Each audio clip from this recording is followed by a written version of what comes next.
You've been wondering why nothing feels enough anymore. They told you that if you keep improving your life, the emptiness will disappear. That more success, more comfort, more attention would finally make you feel complete. But if that were true, why does satisfaction fade so quickly? Why does the mind return to wanting almost immediately? Why do you still feel restless even after getting what you once believed would fix everything? The truth is, nothing feels enough anymore because desire was never designed to be satisfied. It was designed to keep you searching. Buddhist reflections on desire reveal something most people never see, that craving quietly shapes your thoughts, your choices, and even your sense of self. The Buddha taught that the mind keeps reaching not because life is lacking, but because it has forgotten how to experience what is already here, like trying to fill a bottomless cup. Every achievement, every pleasure, every possession disappears into the same silent hunger. Tonight, as you listen, something will begin to make sense. You'll start to see the pattern behind the constant wanting, the invisible pressure to become someone else, somewhere else, sometime later. Your mind will slow down, the urgency will soften, and a strange calm will begin to replace the endless chase, as if you are stepping off a wheel that has been spinning your entire life. This isn't just a reflection on desire, this is an invitation to understand why the search never ends and how peace becomes possible the moment you stop believing that more will save you. Are you ready? Let's begin. Something inside you already knows this feeling. The quiet dissatisfaction that shows up even on good days. The sense that life keeps moving, achievements keep coming, experiences keep stacking up. Yet a strange emptiness lingers in the background, like a question no one can answer. It doesn't shout, it whispers, and the more you try to silence it by getting more, doing more, becoming more, the louder it quietly becomes. What you are about to understand is not a flaw in your character or a lack of gratitude. It is a pattern of the human mind that has been studied for thousands of years. A pattern so subtle that most people spend their entire lives trapped inside it without ever realizing it has a name. At the center of this pattern is a simple but unsettling truth. The hunger you try to satisfy is the very thing that keeps itself alive. Desire promises relief. It tells you that once you reach the next point, the tension will dissolve and you will finally be able to rest. It feels convincing because sometimes it works for a moment. You get what you wanted and there is a brief pause, a short window where everything feels aligned. But that window closes faster than expected. Soon the mind begins scanning again, searching for the next thing to fix, the next upgrade, the next reason to believe that fulfillment is just one step away. This is why more never feels like enough. Not because you are ungrateful, not because life is empty, but because desire does not operate like a need that disappears once it is met. It behaves more like a fire that grows stronger when you feed it. In Buddhist teaching, this is not described as a moral failure. It is described as a misunderstanding of how the mind works. The mind assumes satisfaction comes from acquisition, so it keeps acquiring. But acquisition only resets the baseline of what feels normal. What once felt extraordinary becomes ordinary, and ordinary becomes insufficient. Think about how quickly something new loses its power. A device you were excited about becomes just another object on your desk. A goal you once obsessed over becomes a memory you barely think about. Even relationships can shift from thrilling to routine, not because they lost value, but because the mind adapted to their presence. This adaptation is not a problem by itself. It is part of how humans survive and grow. The problem appears when adaptation is paired with the belief that the next thing will finally break the cycle. That belief keeps you running without ever questioning whether the race itself is the source of exhaustion. The hunger grows when fed, because feeding it trains the mind to depend on external stimulation for a sense of aliveness. Without new input, the mind feels dull. Without progress, it feels anxious. Without something to chase, it feels lost. So it creates new desires simply to avoid confronting that discomfort. Modern life accelerates this process. Endless options, constant updates, instant gratification. You don't even have to search for new things to want. They are placed in front of you every day. Advertisements show you what you are missing. Social media shows you who you could be. News cycles show you what you should worry about. The result is a mind that rarely experiences completion because it is always being redirected toward the next lack. But the deeper issue is not outside influence. It is the belief that fulfillment is waiting somewhere else. This belief creates a subtle form of self-abandonment. The present moment becomes a temporary space you tolerate while working toward a future that promises relief. Meals are eaten while thinking about the next task. Conversations happen while part of the mind is elsewhere. Achievements are acknowledged briefly before attention shifts to the next objective. Life becomes a series of checkpoints instead of something fully lived. Buddhist reflections point out that desire has a hidden side effect.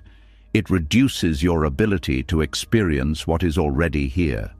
When attention is fixed on what is missing, appreciation for what is present fades. This is why people can have stability, safety, opportunities, even love, and still feel something is off. The mind has been trained to measure life by what has not yet happened. There is also a fear behind this constant reaching, a fear that if you stop wanting, you will lose motivation, lose direction, lose purpose. So the mind keeps generating new goals as a way to protect against that fear. Wanting becomes a substitute for meaning, but wanting and meaning are not the same. Wanting is restless, meaning is quiet. Wanting pushes forward, meaning deepens where you are. Another layer of this hunger comes from identity. People often build a sense of self around what they pursue. If the pursuit stops, the identity feels threatened. So the chase continues not only for satisfaction, but for reassurance that you are still someone moving forward. Standing still begins to feel like disappearing. This is why rest can feel uncomfortable. Not because rest is wrong, but because it removes the distractions that normally keep the hunger occupied. In stillness, the mind notices its own unease.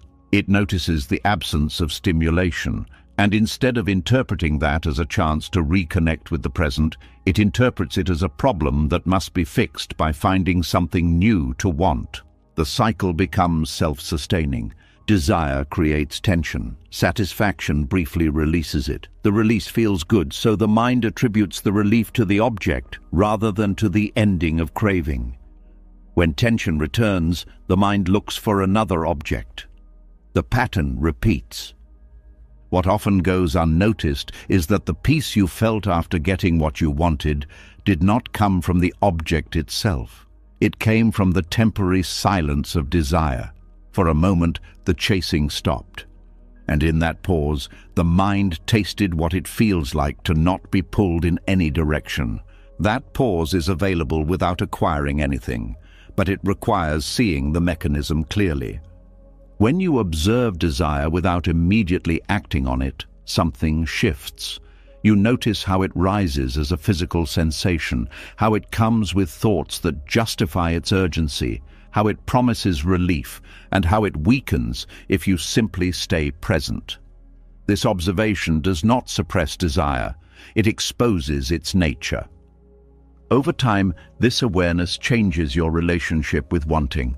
You can still pursue goals, enjoy pleasures, build a life. But the desperation fades. The sense that everything depends on the next achievement dissolves. You begin to act from choice instead of compulsion. Life becomes lighter. You stop expecting permanent satisfaction from temporary things. You stop treating experiences as solutions to existential discomfort. You start recognizing moments of enoughness that were always available but overshadowed by constant anticipation. There is also a surprising side effect. When desire loses its grip, enjoyment actually increases. Food tastes better when you are not eating to fill an emotional void. Conversations feel richer when you are not mentally elsewhere. Nature feels calming when you are not using it as a backdrop for productivity goals. Presence amplifies experience more than accumulation ever could. This does not mean you stop caring about improvement. It means improvement is no longer driven by the belief that you are incomplete. It comes from curiosity, creativity, or compassion instead of from fear of not being enough. The hunger that grows when fed slowly transforms into a quieter energy, one that moves without urgency. You still participate in life, but you are no longer trying to outrun an invisible dissatisfaction.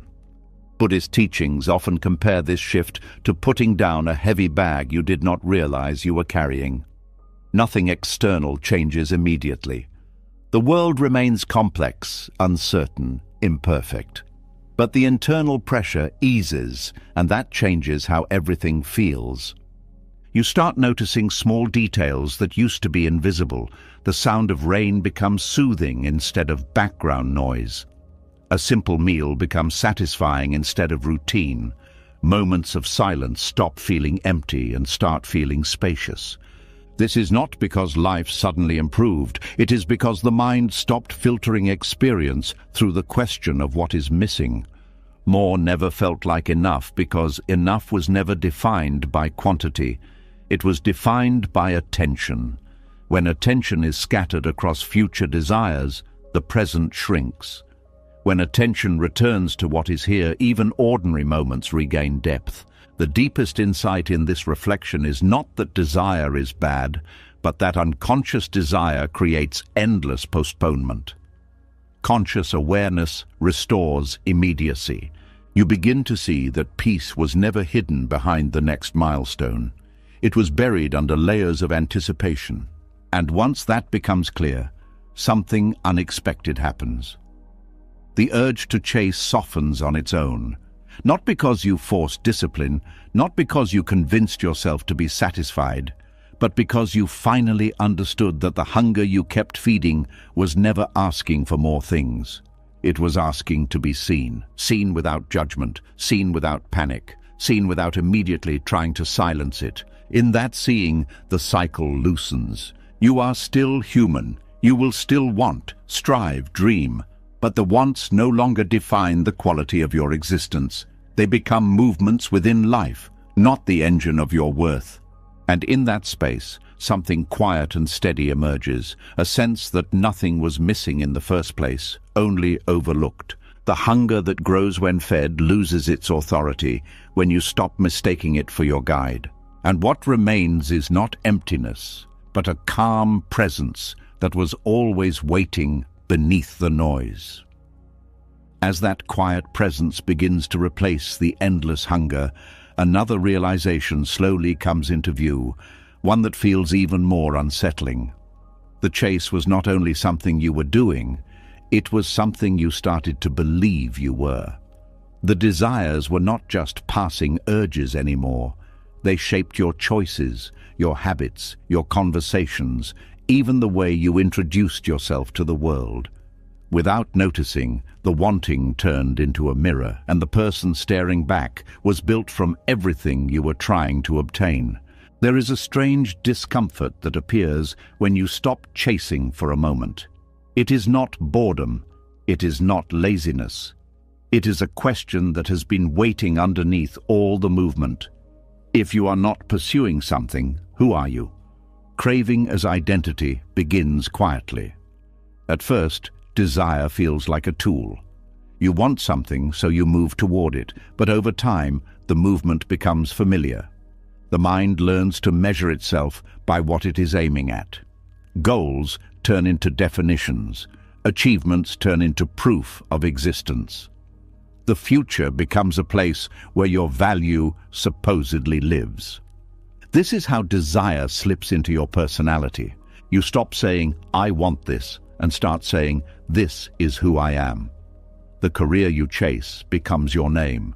The lifestyle you pursue becomes your story.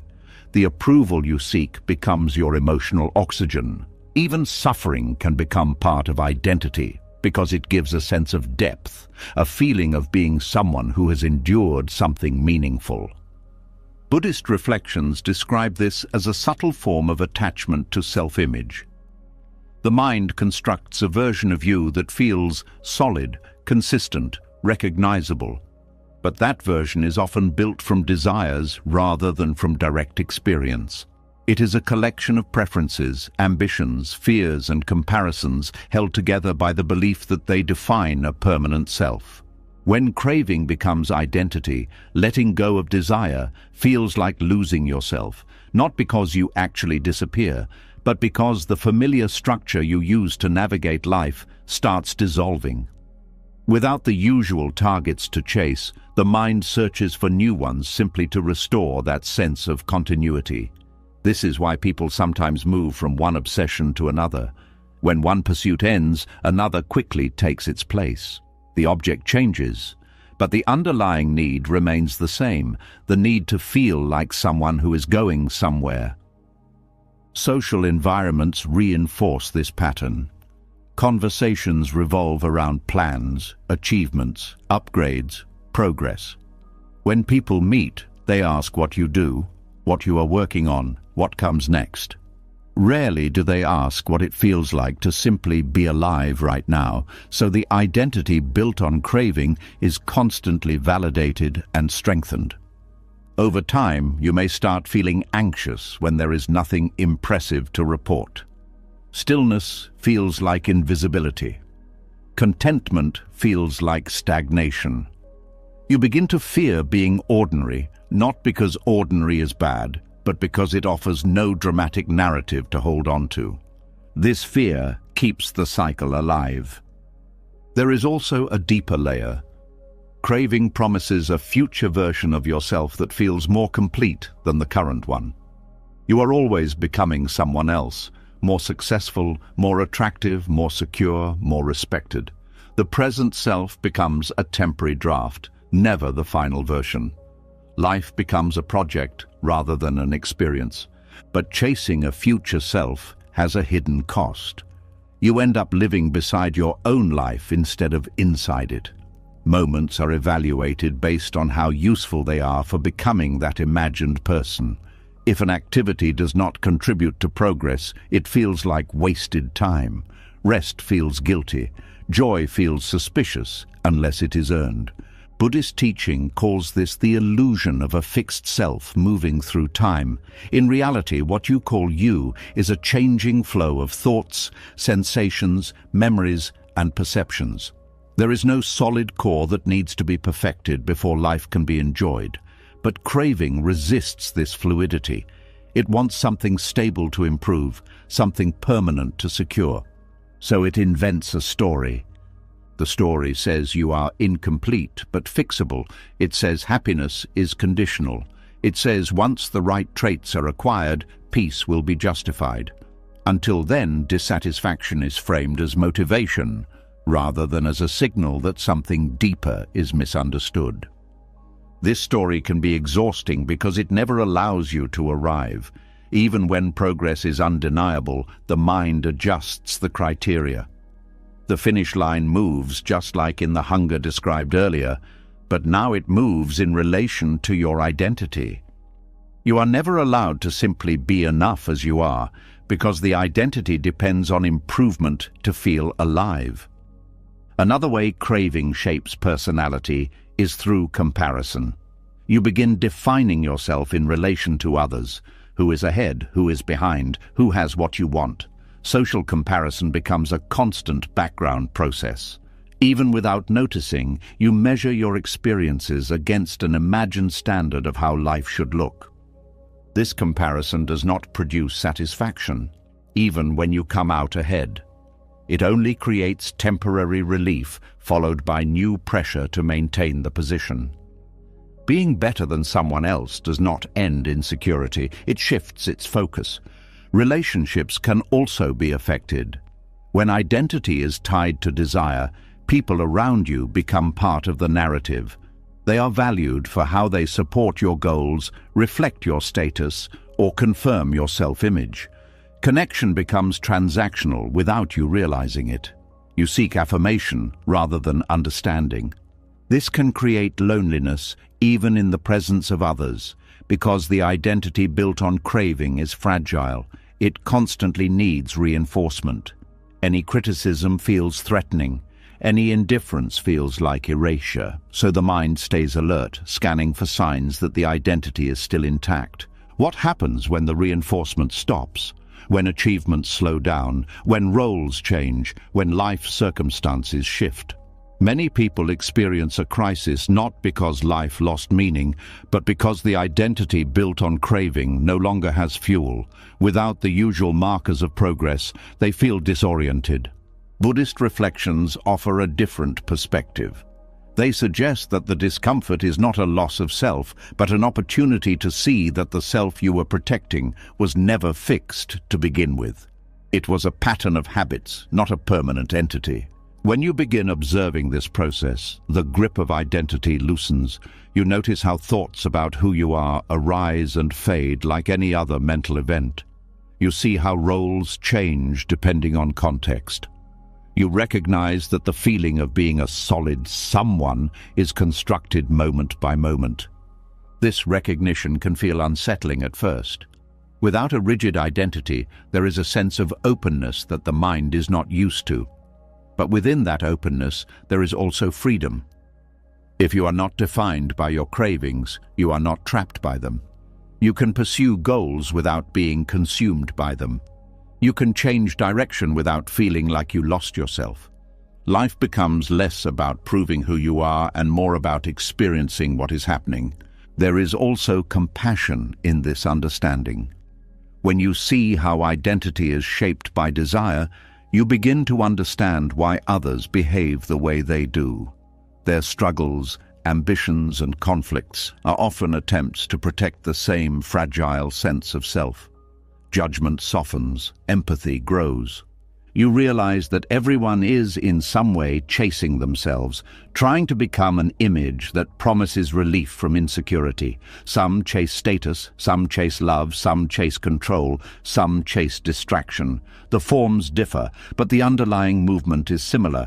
Breaking this cycle does not require abandoning all ambitions or withdrawing from life. It requires shifting the foundation from which actions arise. Instead of acting to validate an identity, you act from clarity about what is truly meaningful in the moment. This clarity is quieter than motivation. It does not rush. It does not demand recognition. It simply guides behavior in a way that feels aligned rather than forced. Over time, a new sense of self emerges, one not built on constant becoming, but on awareness itself. You begin to identify less with the content of your thoughts and more with the space in which those thoughts appear. Desires still come and go, but they no longer define you.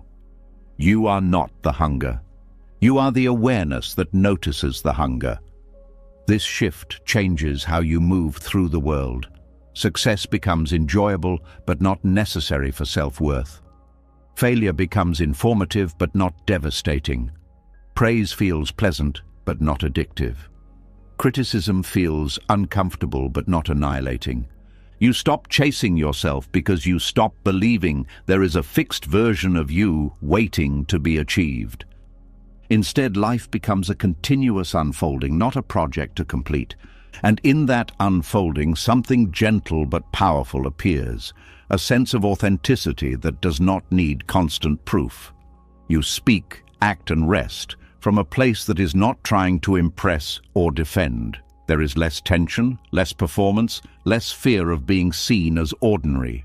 Ironically, this often makes you more relatable, more grounded, more present with others. Without the pressure to maintain an identity, you can actually listen, actually connect, actually participate, without calculating what it says about you. The energy that once fueled the chase becomes available for living. Craving as identity loses its hold, not because you destroy desire, but because you see that you are larger than any desire that passes through you. The personality built from wanting dissolves into a more fluid way of being, responsive instead of reactive, engaged instead of desperate. You no longer need to chase yourself because you are no longer hiding from the present moment. And as this understanding deepens, another illusion begins to weaken, the belief that somewhere ahead there is a final point where everything will settle and make sense. The mind has been relying on that idea for direction, for reassurance, for hope. But that belief, too, is part of the same pattern. Because the finish line you keep running toward was never fixed in the first place. As the need to chase a fixed version of yourself begins to loosen, another pattern becomes visible, one that has quietly directed your efforts for years. It is the belief that somewhere ahead there is a final point where everything will settle, where striving will no longer be necessary, where you will finally be allowed to relax without guilt. Yet every time you get close to that point, it shifts. The relief you expected turns into a brief pause, then a new pressure appears, as if the mind refuses to accept completion. There is a quiet exhaustion that comes from always living toward a finish line that never arrives. Not dramatic burnout, not obvious failure, but a subtle tiredness that sits beneath daily life. You accomplish things, you grow, you improve, yet a question lingers. Why does it still feel unfinished? The illusion of the finish line begins early. You are taught that life unfolds in stages, and each stage promises a reward. Finish school, and everything will open. Build a career, and stability will follow. Find the right partner, and loneliness will end. Secure enough resources and worry will disappear. These milestones are presented as checkpoints that lead to a final state of arrival. But arrival never happens in the way it was imagined. Each achievement changes your circumstances, but it also changes your expectations. What once felt like success becomes the new baseline. What once felt impossible becomes ordinary. The mind recalibrates so quickly that you barely notice the shift. Instead of feeling complete, you feel challenged again, as if life quietly raised the difficulty level without asking. This constant adjustment is not random. The mind is designed to anticipate and adapt. Anticipation creates motivation. Adaptation prevents stagnation. Together, they keep you moving. But when these mechanisms operate without awareness, they create the sense that fulfillment is always just beyond reach. You begin to live in a state of almost there. Almost successful enough, almost secure enough, almost respected enough, almost at peace.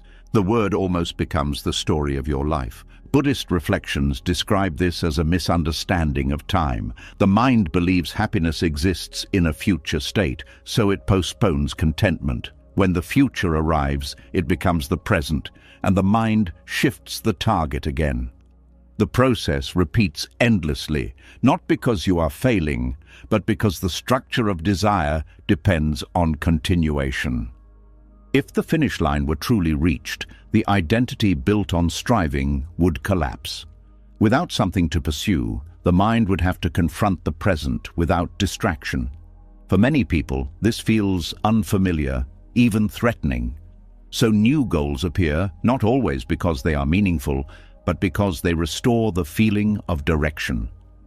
This is why people who achieve major milestones sometimes feel unexpectedly empty afterward. The excitement leading up to the event disappears, leaving a quiet space that the mind does not know how to inhabit. Instead of interpreting that space as peace, it interprets it as lack of purpose. Soon another pursuit begins.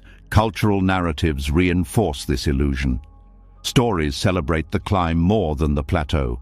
Success is portrayed as a dramatic transformation rather than as a change in circumstances that still requires inner stability to feel satisfying.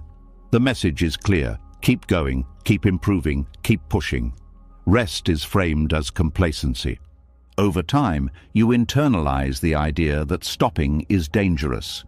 Even brief satisfaction feels suspicious, as if you might fall behind if you allow yourself to be content. The mind learns to scan for the next gap to fill, the next area to optimize, the next version of yourself to construct. But the finish line keeps moving because it was never a fixed location. It was a mental projection shaped by your current dissatisfaction. When dissatisfaction changes form, the projection changes with it. Consider how many times you told yourself that once a certain problem was solved, life would feel lighter. When the problem was solved, other concerns appeared, not because life became worse, but because attention shifted. The mind cannot hold on to resolution for long. It gravitates toward unresolved areas. This process creates the illusion that peace is fragile, dependent on perfect conditions. In reality, peace is disrupted by the mind's habit of searching for the next improvement. Another layer of the illusion comes from comparison. Even if you feel satisfied with your progress, exposure to others' achievements can reignite the sense of incompletion. Seeing someone ahead of you resets your perception of where the finish line should be. The target moves outward, and what once felt enough feels insufficient again. This comparison-based shifting is particularly powerful because it disguises itself as ambition. You tell yourself you are just striving for excellence, just refusing to settle, but beneath that justification is often a fear of being left behind, overlooked or insignificant. The mind would rather keep moving than face that fear directly.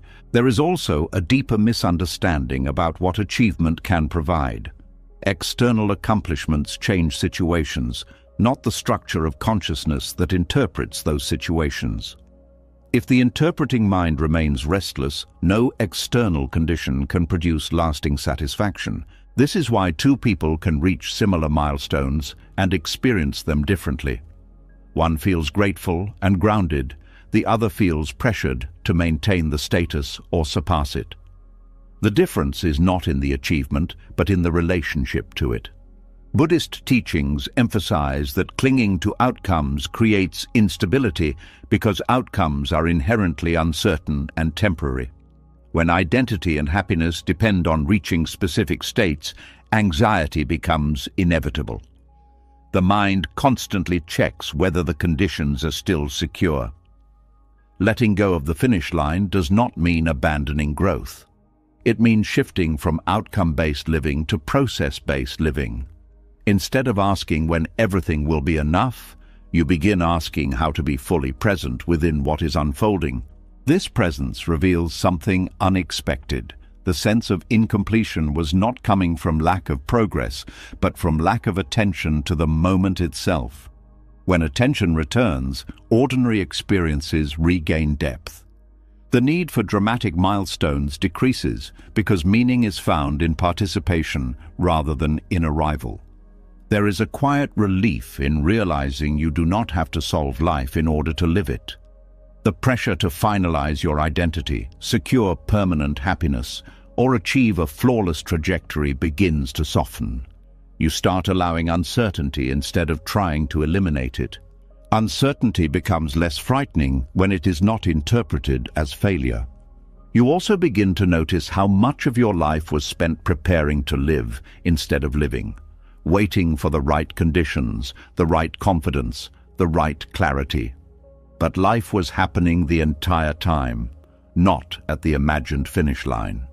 When the illusion fades, effort becomes more intentional. You still set goals, but they are no longer tied to your worth. You still move forward, but without the desperation to arrive. Progress becomes an expression of curiosity rather than a defense against inadequacy.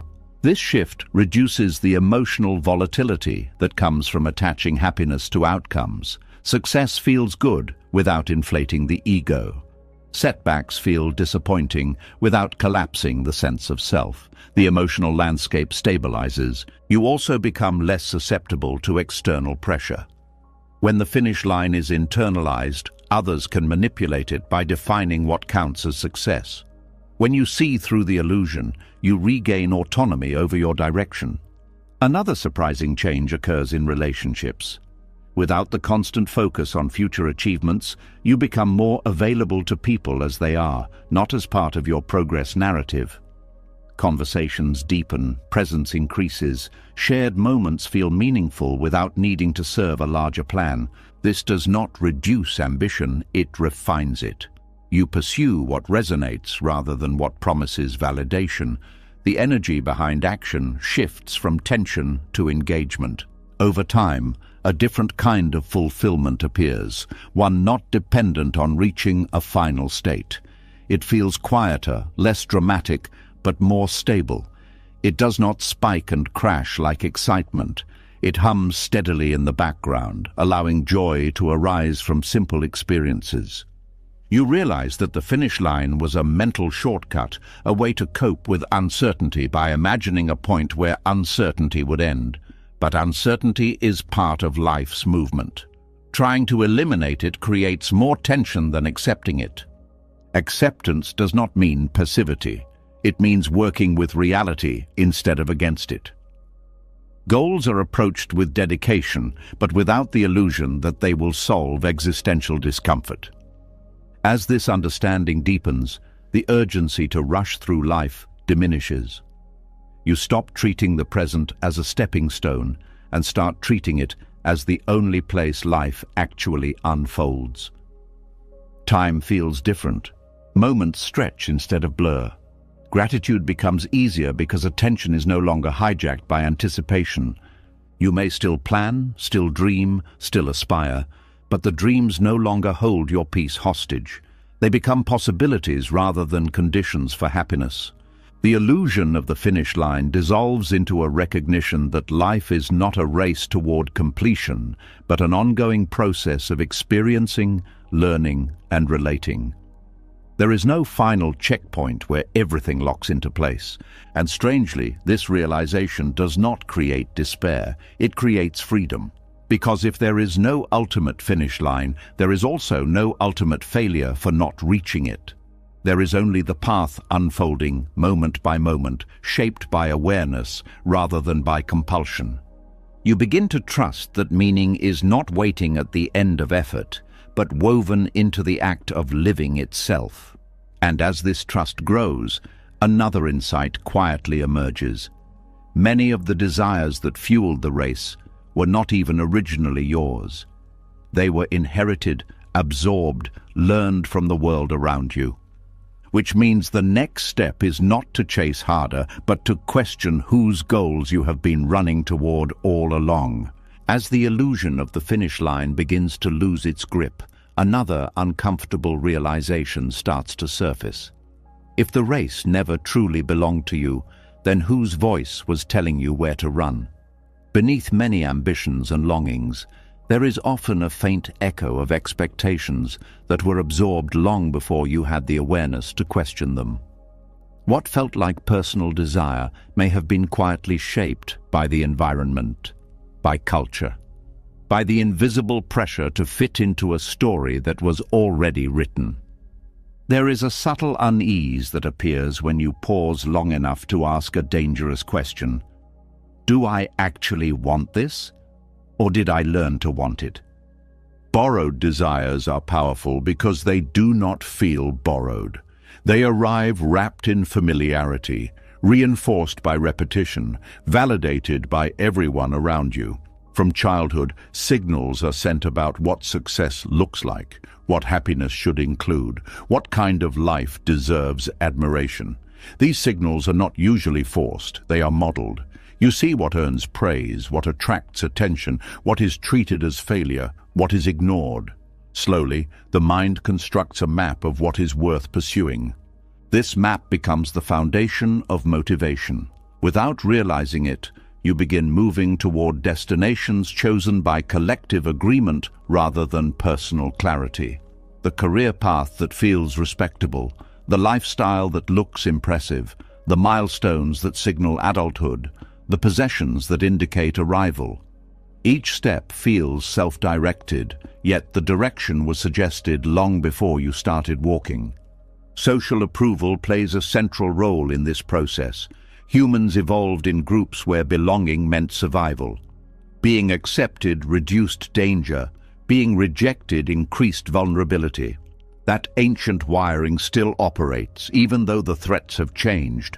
Approval now comes in the form of recognition, validation, and inclusion, so the mind learns to align desires with what brings acceptance. Over time, it becomes difficult to distinguish between what you genuinely value and what you value because it earns approval. The two blend together until questioning them feels like questioning reality itself. Media amplifies this effect. Images of ideal lives are presented repeatedly, shaping expectations about how life should look at different stages. You absorb these images passively, often without noticing the emotional impact.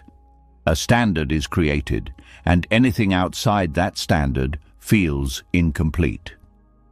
Advertising takes advantage of this vulnerability by linking products to identity. You are not just buying an object, you are buying a version of yourself. The confident version, the admired version, the fulfilled version. The object becomes a symbol of belonging to a desired group. Ownership becomes proof that you are on the right path.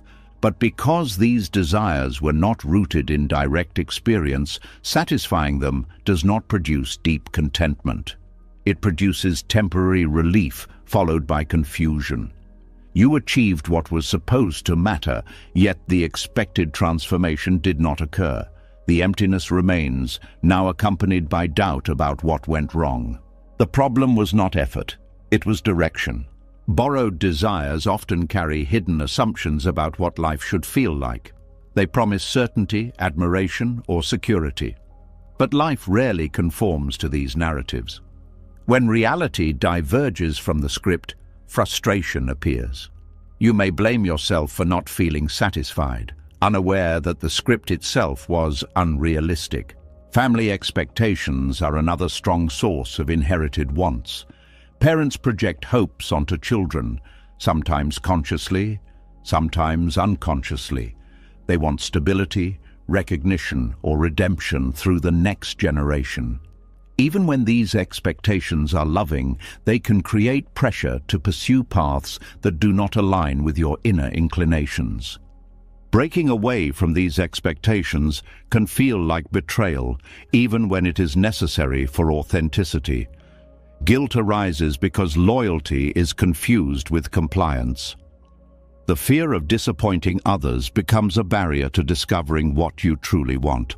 Educational systems also contribute by rewarding specific types of achievement while overlooking others. You learn early which talents are celebrated and which are treated as distractions. This shapes self-perception.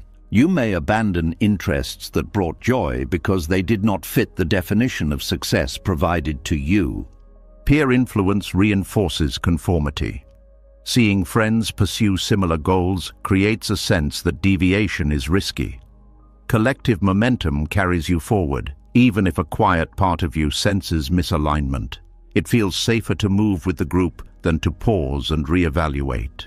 Over time, borrowed desires create a life that looks coherent from the outside but feels fragmented from the inside. You may achieve visible success while feeling disconnected from the experience of living. Activities become obligations rather than expressions. Achievements feel hollow because they do not reflect your deeper nature. Buddhist reflections encourage examining the origin of desire rather than blindly following it. They suggest that clarity arises when you trace a longing back to its source. Was it born from direct curiosity, compassion, or creativity? Or was it absorbed from comparison, fear, or the need to belong? This examination is not about rejecting society or isolating yourself. It is about reclaiming authorship over your own direction. When you recognize which desires were implanted, you gain the freedom to choose whether they still serve you. One challenge is that genuine desires often feel quieter than borrowed ones. They do not shout for attention. They may appear simple, even ordinary, Because they are not fueled by external validation, they lack dramatic urgency. It takes patience to hear them beneath the noise of expectations. Another difficulty is uncertainty. When borrowed desires fade, there can be a period of not knowing what to pursue. This uncertainty is not emptiness, it is space. A space where authentic motivation can emerge, but only if you resist the impulse to fill it immediately with new borrowed goals. In that space, you begin to notice subtle preferences that were overshadowed before, activities that feel nourishing without needing justification, relationships that feel natural instead of strategic, moments that feel meaningful even if they do not contribute to a grand narrative. You also become more sensitive to how external influences shape your mood. Exposure to constant comparison may trigger dissatisfaction. Exposure to simplicity may restore calm. Recognizing these effects allows you to choose environments that support clarity rather than confusion. Reclaiming your own desires does not mean they will always be comfortable. Authentic paths can involve uncertainty, vulnerability, and resistance from others who are invested in the previous version of you. But they carry a sense of alignment that borrowed paths lack. Alignment does not guarantee ease, but it provides resilience. Effort feels purposeful rather than forced. Setbacks feel instructive rather than humiliating. Progress feels meaningful even without applause. Relationships may shift as well. Some connections were built around shared expectations rather than genuine understanding. As you become more authentic, certain dynamics may weaken while others deepen. This can feel unsettling, but it reflects a move toward connections based on presence rather than performance. You may also discover compassion for those still driven by borrowed desires. Recognizing how pervasive these influences are reduces judgment. Everyone is navigating layers of conditioning, often without realizing it. Awareness becomes a form of empathy rather than superiority. A quieter life may start to appeal to you, not as withdrawal, but as clarity. You become less interested in impressing and more interested in experiencing. Simplicity feels rich instead of lacking. Attention returns to things that were overlooked before: nature, creativity, genuine conversation, rest. Borrowed desires often distract from existential questions by keeping you busy. When the distraction fades, deeper questions arise about meaning, mortality, and connection. These questions can feel uncomfortable, but they also open the possibility of living with greater intentionality. You begin to see that meaning is not assigned by society, it is discovered through direct engagement with life. It emerges from how you relate to experience, not from how closely you follow a prescribed script. This realization reduces the need for constant validation. You no longer require others to confirm that your choices make sense. Internal coherence replaces external approval as the measure of direction. As clarity grows, desire becomes less about acquiring and more about expressing. You pursue what resonates, not what signals status. Creativity replaces comparison. Contribution replaces competition. The sense of lack that once fueled restless striving diminishes because you are no longer measuring yourself against borrowed standards. Life feels more immediate, less mediated by imagined expectations. You may still participate in society, still engage with responsibilities and ambitions, but the relationship changes. You are not driven by fear of missing out or fear of judgment. You are guided by understanding of what genuinely matters to you. And as this understanding deepens, another layer of the modern condition becomes visible. The environment itself has been engineered to intensify craving. Even when desires are authentic, they are constantly amplified by a world designed to keep attention restless. Which means the next challenge is not only to reclaim your desires, but to understand the system that keeps stimulating them without pause. As you begin to reclaim desires that actually belong to you, a deeper obstacle reveals itself, one that operates silently in the background of daily life. Even authentic longings struggle to breathe in an environment designed to keep your mind constantly stimulated. The world around you no longer waits for your attention, it competes for it. And in that competition, something essential begins to fade: the ability to feel satisfied by simple existence. There is a strange dullness that settles over ordinary moments now. Quiet evenings feel restless, slow conversations feel incomplete, doing nothing feels almost unbearable. It is not because life became less meaningful, it is because the mind has been trained to expect intensity at all times. The dopamine trap of modern life does not begin with a single habit. It emerges from a pattern of repeated stimulation that gradually rewires how pleasure and attention function. Dopamine is often described as the brain's reward signal, but its deeper role is anticipation. It motivates pursuit, not fulfillment. Every time you encounter something novel, surprising, or emotionally charged, dopamine spikes, pushing you toward engagement. In earlier environments, these spikes were tied to survival, finding food, solving problems, connecting with others. Now they are triggered by endless streams of information, entertainment, and novelty that require almost no effort.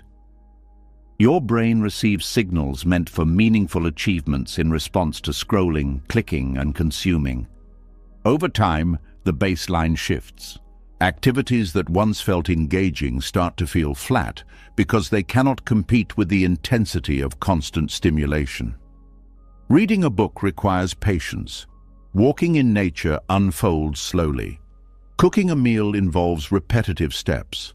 Compared to rapid-fire content designed to capture attention instantly, these experiences may feel underwhelming at first.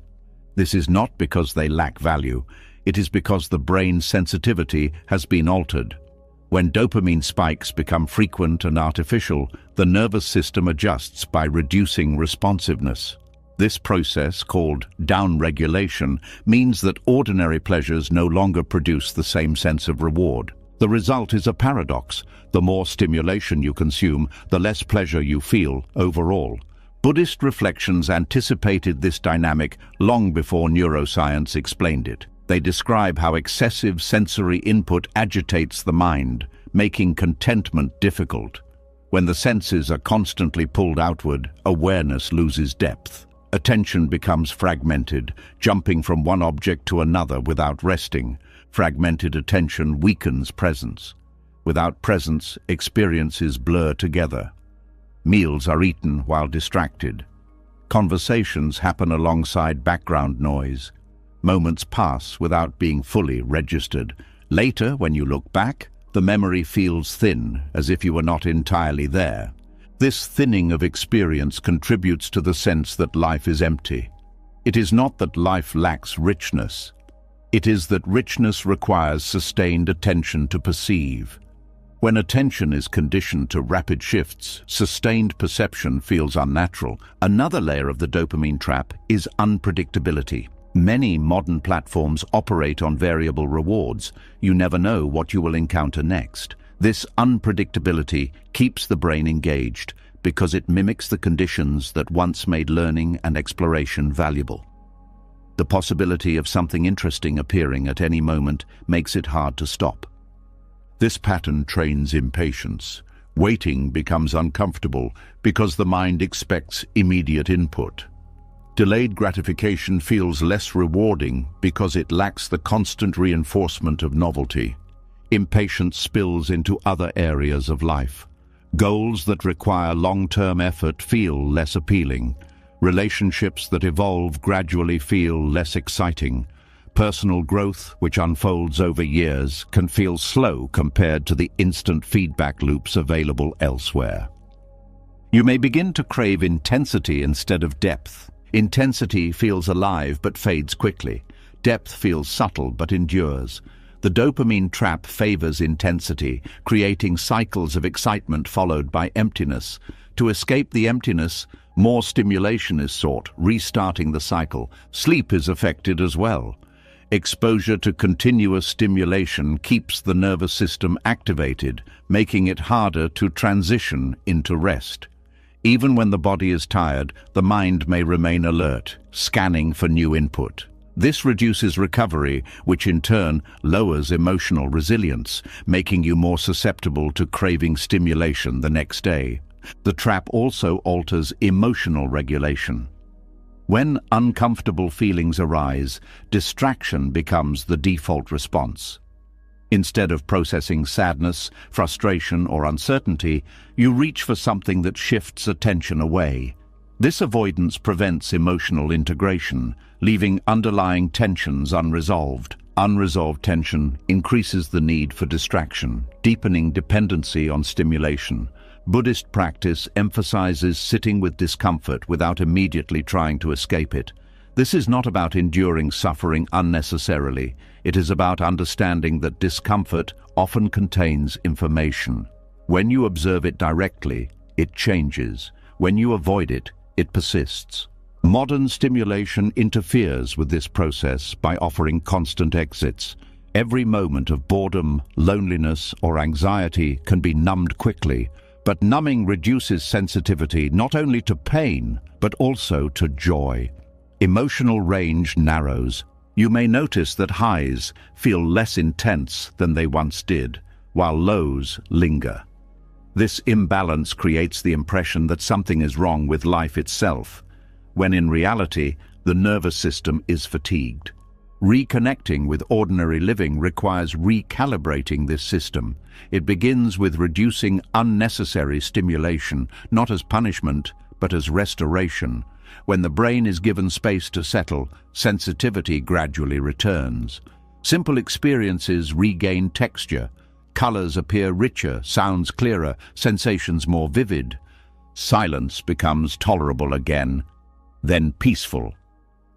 This recalibration also reveals how much stimulation was being used to avoid confronting deeper questions. Without constant input, thoughts surface that were previously drowned out. Questions about purpose, direction, mortality, connection. These questions can feel unsettling, but they are part of waking up from automatic living. Facing them directly can lead to clarity that no amount of distraction can provide. Another aspect of the dopamine trap is the commodification of attention. Your focus is treated as a resource to be captured and monetized. Systems are optimized to keep you engaged, not to enrich your life. Recognizing this shifts the narrative from personal weakness to structural influence. You are not failing to concentrate because you lack discipline. You are operating within an environment engineered to fragment attention. This awareness empowers you to set boundaries. Limiting exposure to certain inputs is not withdrawal, it is reclaiming cognitive autonomy. Choosing when and how to engage allows you to protect the quality of your inner life. As stimulation decreases, patience grows. Activities that once felt slow begin to reveal layers. Cooking becomes creative rather than routine. Walking becomes meditative rather than dull. Conversation becomes nourishing rather than obligatory. You start noticing subtle pleasures that were overshadowed before. The rhythm of breathing, the warmth of sunlight, the feeling of being present without needing to document it. These experiences are not dramatic, but they accumulate into a stable sense of well-being that does not depend on constant novelty. Relationships benefit as well. When attention is not divided, listening deepens. Presence communicates care more effectively than words. Shared silence becomes comfortable instead of awkward. Connection becomes less performative and more authentic. Work changes too. Instead of multitasking constantly, you engage fully with one task at a time. Productivity may initially feel slower, but quality improves. Satisfaction comes from completion rather than from juggling. The fear of missing out diminishes because you are no longer measuring life by the quantity of experiences consumed. Depth replaces accumulation as the measure of richness. There is also a spiritual dimension to this shift. Many traditions describe awakening as a return to simplicity, not as deprivation, but as clarity. When the noise subsides, the underlying quiet becomes apparent.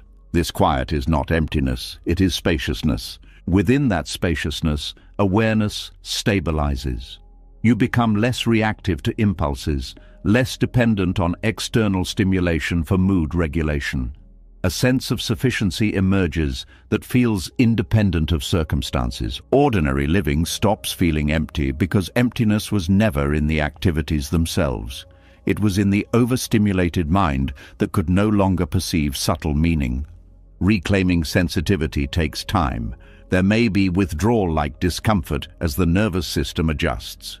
Boredom may surface, followed by restlessness. Staying with this phase is essential because it precedes renewal. Gradually, boredom transforms into curiosity. Restlessness transforms into energy. The mind regains the ability to rest in experience without demanding constant change. You begin to appreciate cycles, activity and rest, engagement and solitude, stimulation and stillness. Balance replaces extremes. This balance allows authentic desires to re-emerge without being drowned out by artificial ones. You can pursue meaningful goals without losing contact with the present. Effort and ease coexist. As this process deepens, you realize that the problem was not technology, entertainment, or pleasure themselves, but unconscious consumption. When engagement becomes intentional, these tools can enrich life instead of depleting it. Awareness becomes the safeguard. It helps you notice when stimulation is serving growth and when it is masking discomfort. It allows you to step back before the cycle intensifies. The dopamine trap loosens not through rejection of modern life, but through conscious participation in it. You use tools without letting them use you. You enjoy stimulation without depending on it for identity or escape. And as your relationship with stimulation changes, another subtle distinction becomes clear. There is a difference between desire that pulls you unconsciously and desire that is observed with awareness. One leads to entanglement, the other opens the possibility of freedom. As the noise of constant stimulation begins to quiet down, a more subtle discovery appears. The problem was never desire itself. It was the way desire moved through you without being seen. The same force that once controlled your choices can become something entirely different when it is observed clearly. One path leads deeper into compulsion, the other opens into a quiet kind of freedom that does not depend on getting what you want. There is a moment, almost invisible, when a desire first appears, a small pull in the mind, a suggestion, a tension pointing toward something. Most of the time, this moment passes unnoticed. Action follows automatically, as if a script has already been written. You reach for the phone, open another tab, check again, plan again, pursue again. It feels like you decided, but the decision was already in motion before awareness arrived. Desire without awareness functions like gravity. It pulls without asking permission. It narrows attention so that the object of desire appears larger than everything else. Consequences fade into the background, alternatives disappear. The mind becomes single-tracked, convinced that satisfaction lies just ahead. In this state, desire does not feel optional. It feels necessary, urgent, important.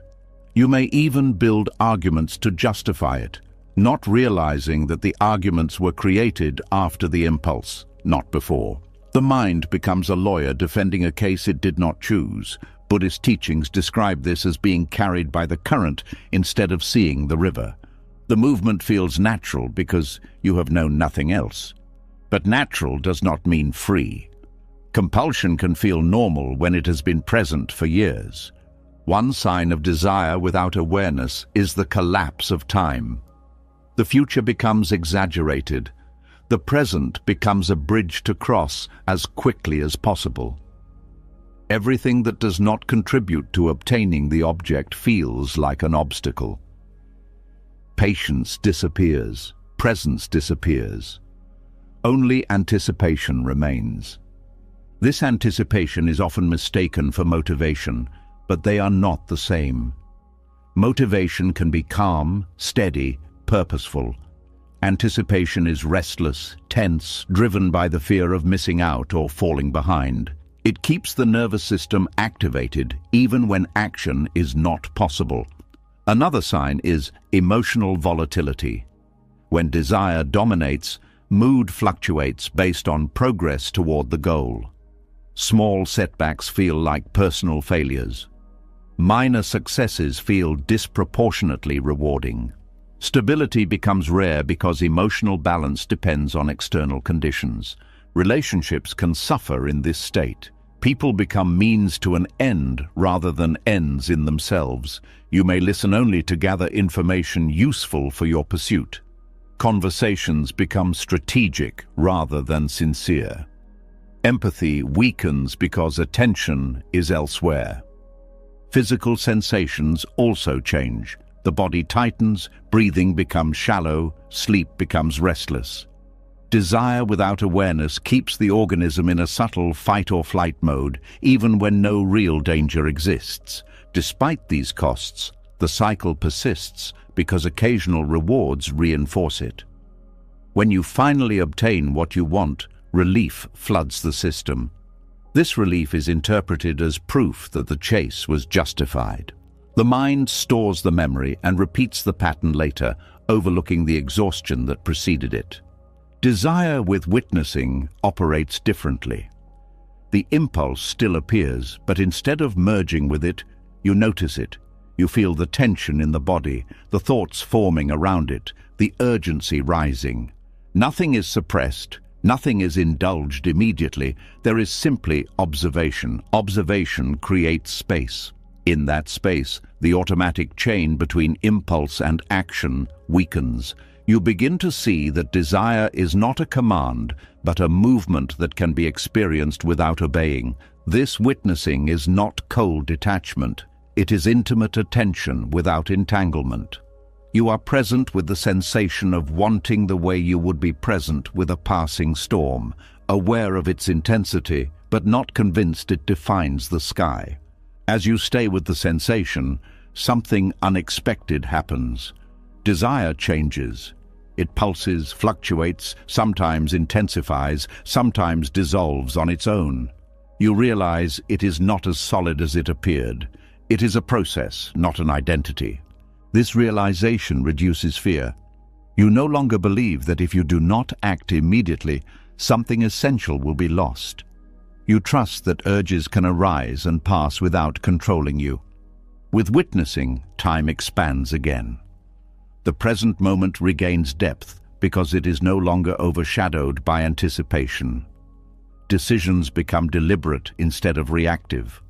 You act because you choose to, not because you are pushed. Freedom emerges from this shift. Not freedom from desire, but freedom within desire. You can pursue what matters without being consumed by it. You can enjoy pleasure without fearing its absence. You can let go without feeling deprived. There is also a sense of dignity in this freedom.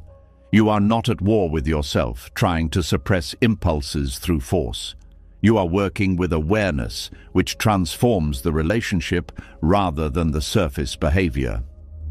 Witnessing reveals the difference between healthy aspiration and compulsive craving.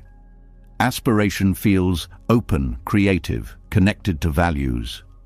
Craving feels tight, urgent, disconnected from context. One expands life, the other narrows it.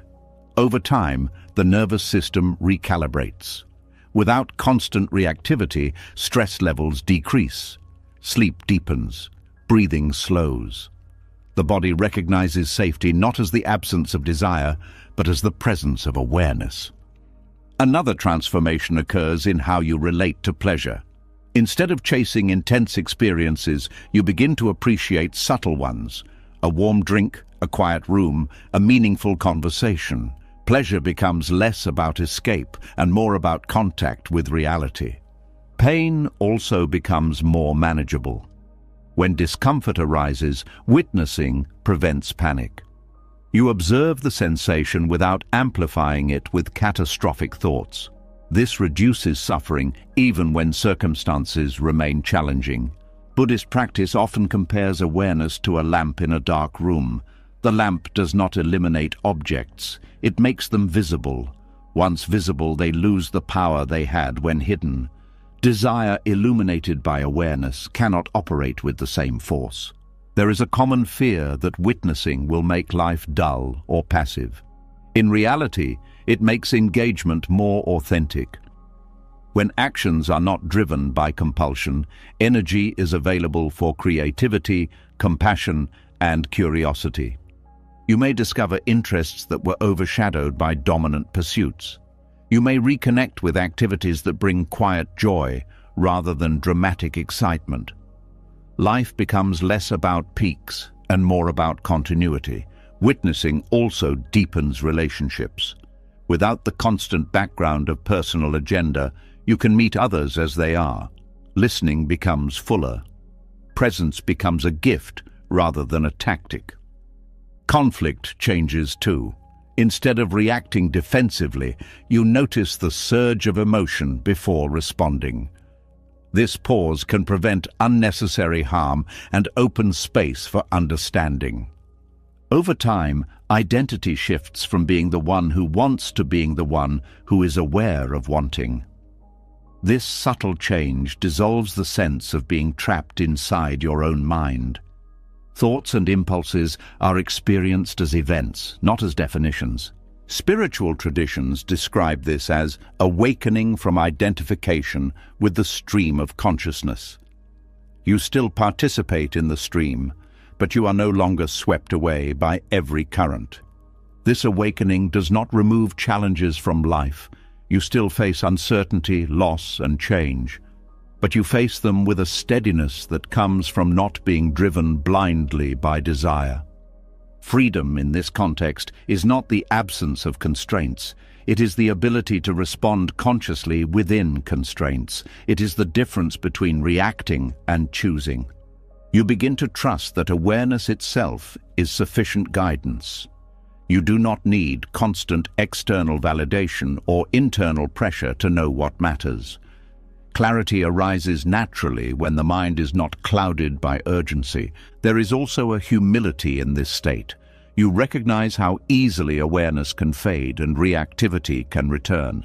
Instead of striving for perfection, you cultivate attentiveness moment by moment. Practices such as mindful breathing, reflective pauses, and intentional slowing support this cultivation. They are not rituals for their own sake, but reminders to return to witnessing.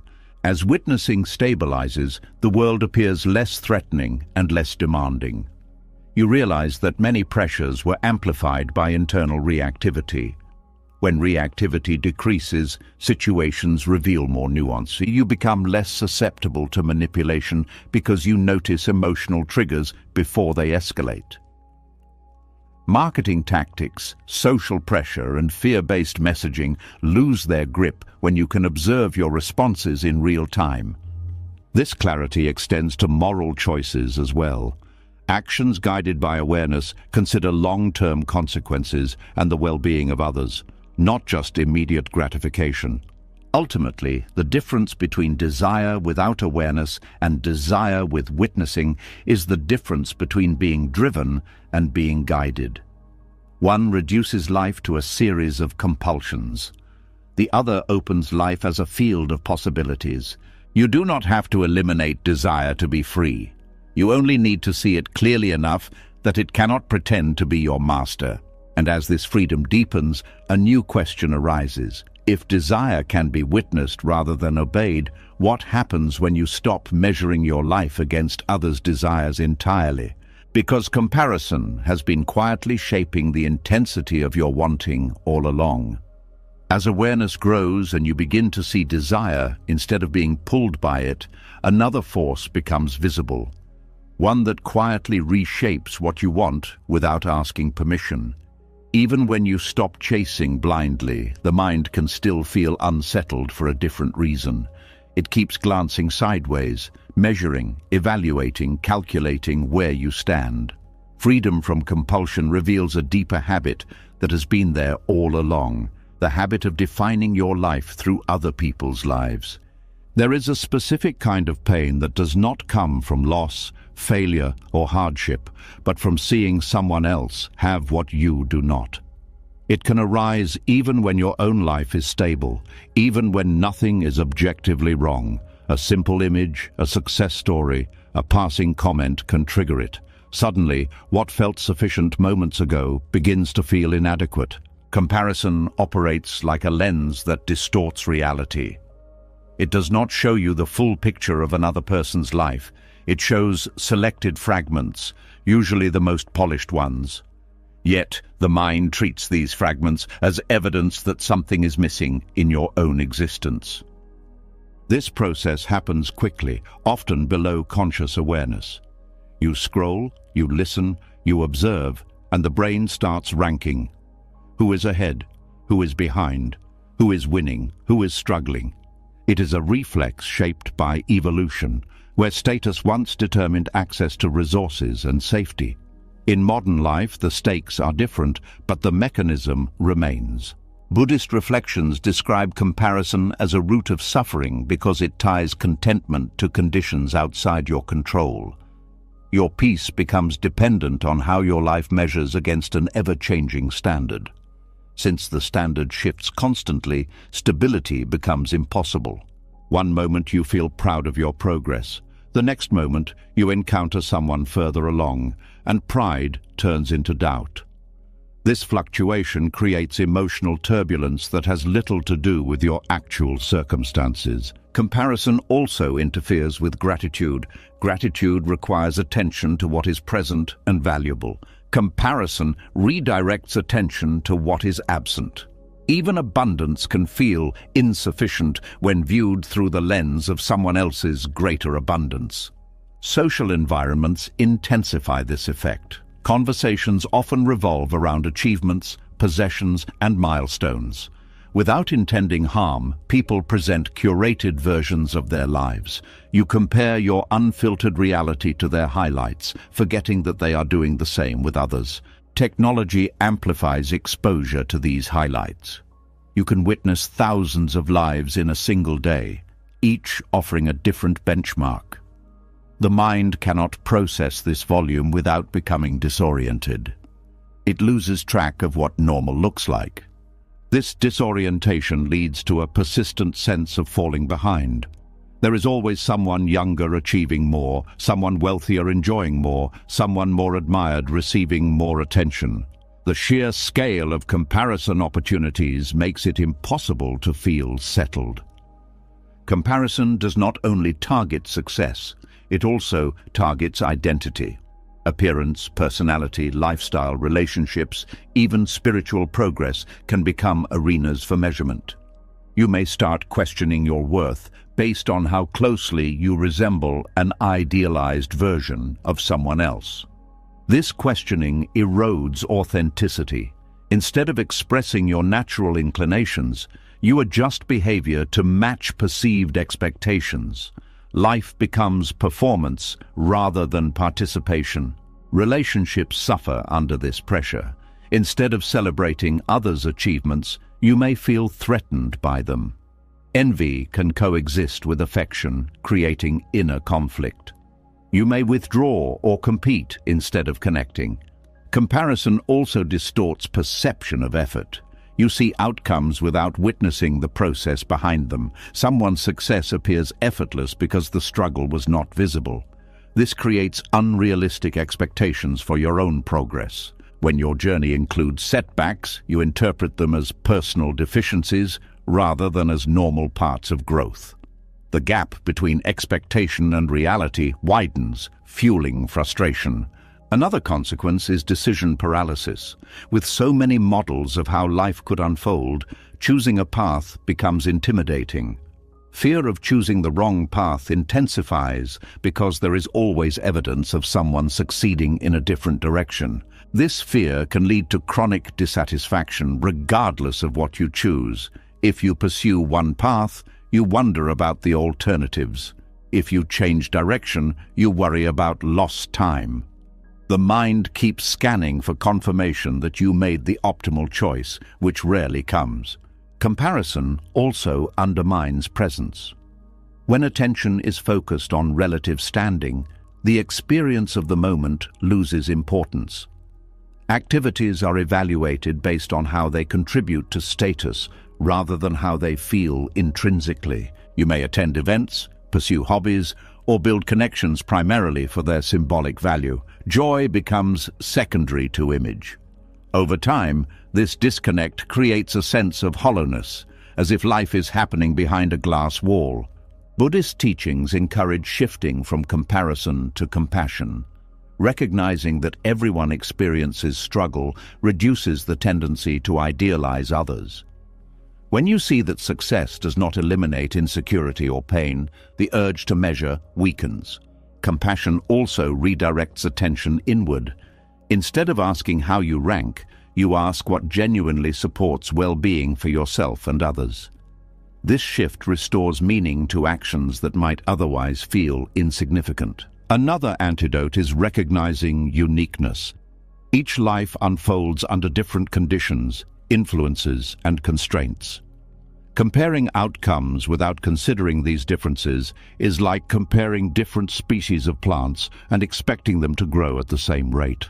Understanding this does not eliminate ambition, it grounds it in reality. You pursue improvement relative to your own circumstances rather than relative to someone else's trajectory. Comparison often disguises itself as inspiration. While inspiration can motivate growth, comparison carries a subtle undertone of inadequacy. The difference lies in emotional quality. Inspiration energizes without diminishing self-worth. Comparison drains energy while amplifying self-doubt. Learning to distinguish between the two helps you choose influences wisely. You can admire others' achievements without turning them into judgments about yourself. Solitude plays a role in healing comparison. Time away from constant exposure allows your internal compass to recalibrate. Without external noise, you can hear quieter signals about what matters to you. In solitude, simple activities regain meaning because they are no longer evaluated through social metrics. Reading, walking, creating, resting, these become ends in themselves rather than means to validation. Contentment begins to grow from direct experience rather than from relative positioning. You start noticing that peace does not require superiority. It requires alignment between values and actions. Comparison also loses power when you recognize impermanence. Status, beauty, wealth, influence all fluctuate. Anchoring identity to any of these creates vulnerability. When they change, the sense of self wavers.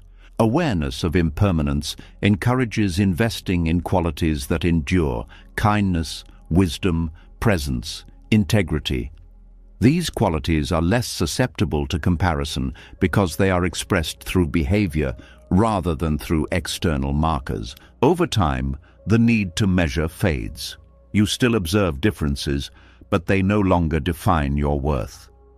You can celebrate others without diminishing yourself. You can acknowledge your limitations without shame. Freedom from comparison does not isolate you from society. It allows you to engage without losing yourself. You participate from a place of stability rather than from insecurity. Gratitude deepens because it is no longer conditional. You appreciate what exists without needing it to surpass someone else's version. Joy becomes quieter but more reliable. This shift also enhances generosity. When you are not preoccupied with protecting status, you can support others genuinely. Collaboration replaces competition. Shared success feels meaningful instead of threatening. As comparison loosens its grip, time feels less pressured. You stop racing against invisible timelines dictated by others' milestones. Your pace becomes responsive to your own needs and capacities. You begin to trust that life does not require constant validation to be worthwhile. Meaning arises from engagement, not from ranking. And as this trust grows, another layer of dissatisfaction becomes visible.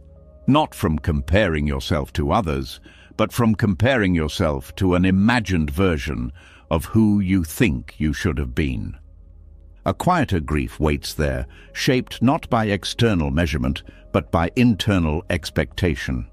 As comparison with others begins to loosen, attention turns inward, and what you find there can feel even heavier. It is not about who is ahead or behind anymore. It is about a silent image that has followed you for years, the version of yourself you believed you would become by now. This image does not live in reality. It lives in memory, in expectation, in unfinished plans. And the distance between that imagined self and the person you are today can feel like a quiet loss no one else can see. There is a particular sadness that comes from realizing life did not unfold the way you once pictured it. Not dramatic regret, not obvious failure, but a subtle ache that appears when you reflect on roads not taken, chances missed, talents unused, courage withheld. You may not talk about it openly, yet it lingers in moments of stillness. Attachment to potential selves begins early, when possibilities feel endless. As a child or young adult, you carry visions of what you might become: successful, admired, fulfilled, extraordinary. These visions are not harmful in themselves. They provide direction and energy. But over time, life introduces constraints, responsibilities, unexpected turns. Choices narrow possibilities. Reality shapes the path in ways imagination did not anticipate. When those early visions remain emotionally charged, they can become benchmarks against which your present life is judged. Instead of appreciating what has been built, attention fixates on what could have been. The mind constructs an alternate timeline where different decisions led to a more impressive or satisfying outcome. This alternate timeline is seductive because it is free from complexity.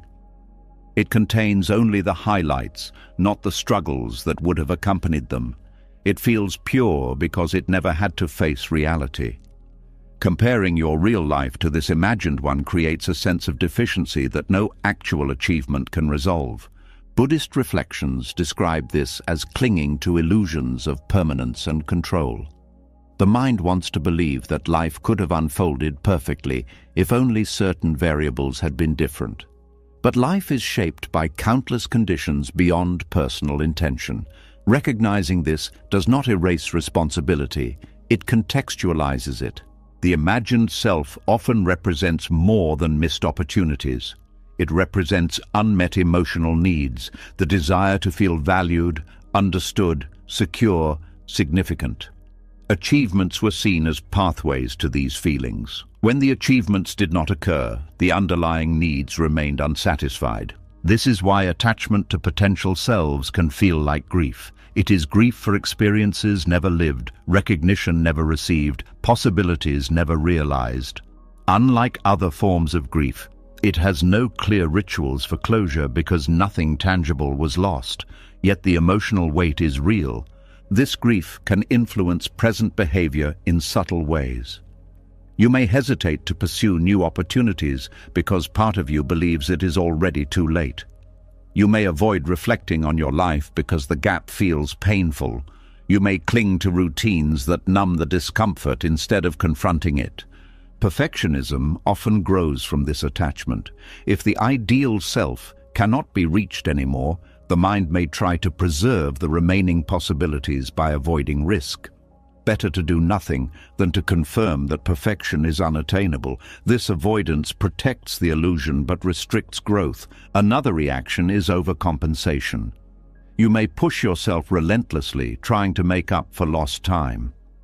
This urgency can lead to burnout because it is fueled by regret rather than by genuine inspiration. Even success achieved this way may feel hollow, as if it arrived too late to matter. Attachment to potential selves also distorts memory.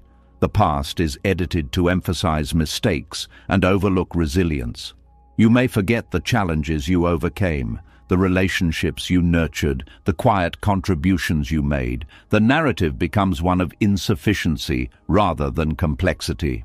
Buddhist teachings encourage seeing life as a process rather than as a linear progression toward an ideal.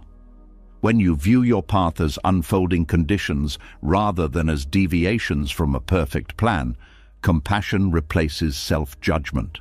You recognize that every choice was made with the awareness and resources available at the time. This perspective allows you to reinterpret the past not as failure, but as experience. Lessons learned through hardship may become sources of wisdom. Detours may have led to connections or insights that would not have been possible otherwise. Another step toward freedom is acknowledging that the imagined self was never fully defined. It was a projection shaped by limited understanding of what life would demand.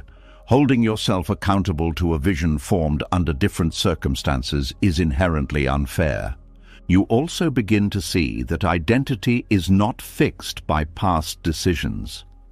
The capacity for change persists as long as awareness is present. While certain opportunities may no longer exist, new ones can emerge that align with your current reality rather than with outdated expectations. Acceptance does not mean resignation. It means releasing the belief that worth depends on becoming someone else. From acceptance, action can arise without the burden of self-rejection. Presence becomes the ground for renewal. Instead of asking who you should have been, you ask who you are now and what matters from this point forward. This question is quieter but more actionable. Creativity can flourish in this space. Without the pressure to match an ideal, you explore possibilities that feel authentic rather than impressive. You may discover interests that were previously dismissed because they did not fit the original narrative.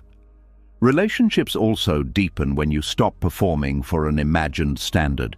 You allow yourself to be seen as you are, with imperfections and uncertainties.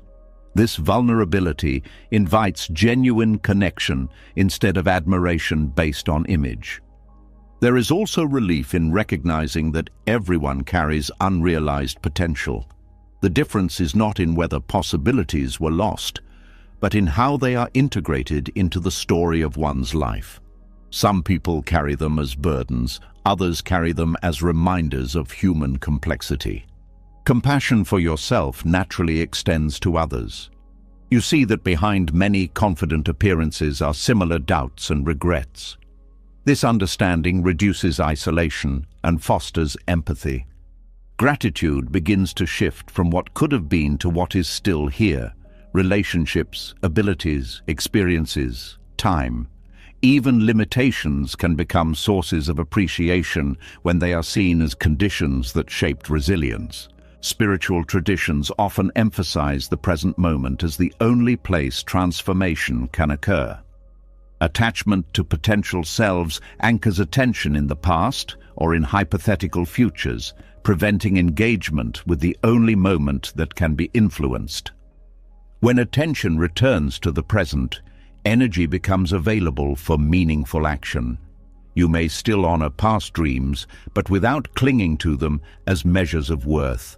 They become part of your story, not its conclusion. Forgiveness plays a role as well. Forgiving yourself for not knowing what you could not have known, for not acting with wisdom you had not yet gained, for being human in situations that demanded more than anyone could give. Forgiveness releases the emotional grip of regret. You may also recognize that the person you are now carries qualities the imagined self did not anticipate: patience, humility, depth, understanding. These qualities often arise from experiences that once felt like setbacks. Over time, the imagined self loses its authority.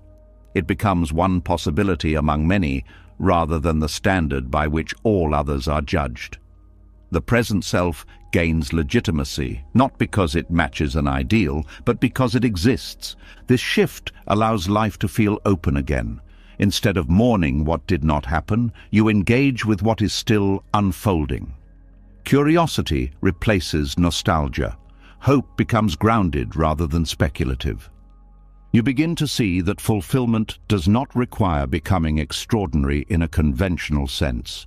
It can emerge from authenticity, contribution, and connection, qualities accessible regardless of past decisions. And as attachment to potential selves softens, another pattern reveals itself. The habit of postponing happiness until some future condition is met, as if life will truly begin later rather than now. As the grip of the person you thought you should have been begins to loosen, another pattern comes into focus, one that quietly shaped how you moved through every stage of life. It is the habit of postponing peace, of placing contentment somewhere ahead, as if happiness were a reward waiting at the end of a long negotiation. You start to notice how often your mind has said, "Not now, later, when things are finally right." There is a quiet sentence that lives in the background of many lives. It sounds hopeful, but it carries a hidden cost. When I finally get there, then I will relax. When I finally fix this, then I will feel okay. When I finally become that person, then life will begin.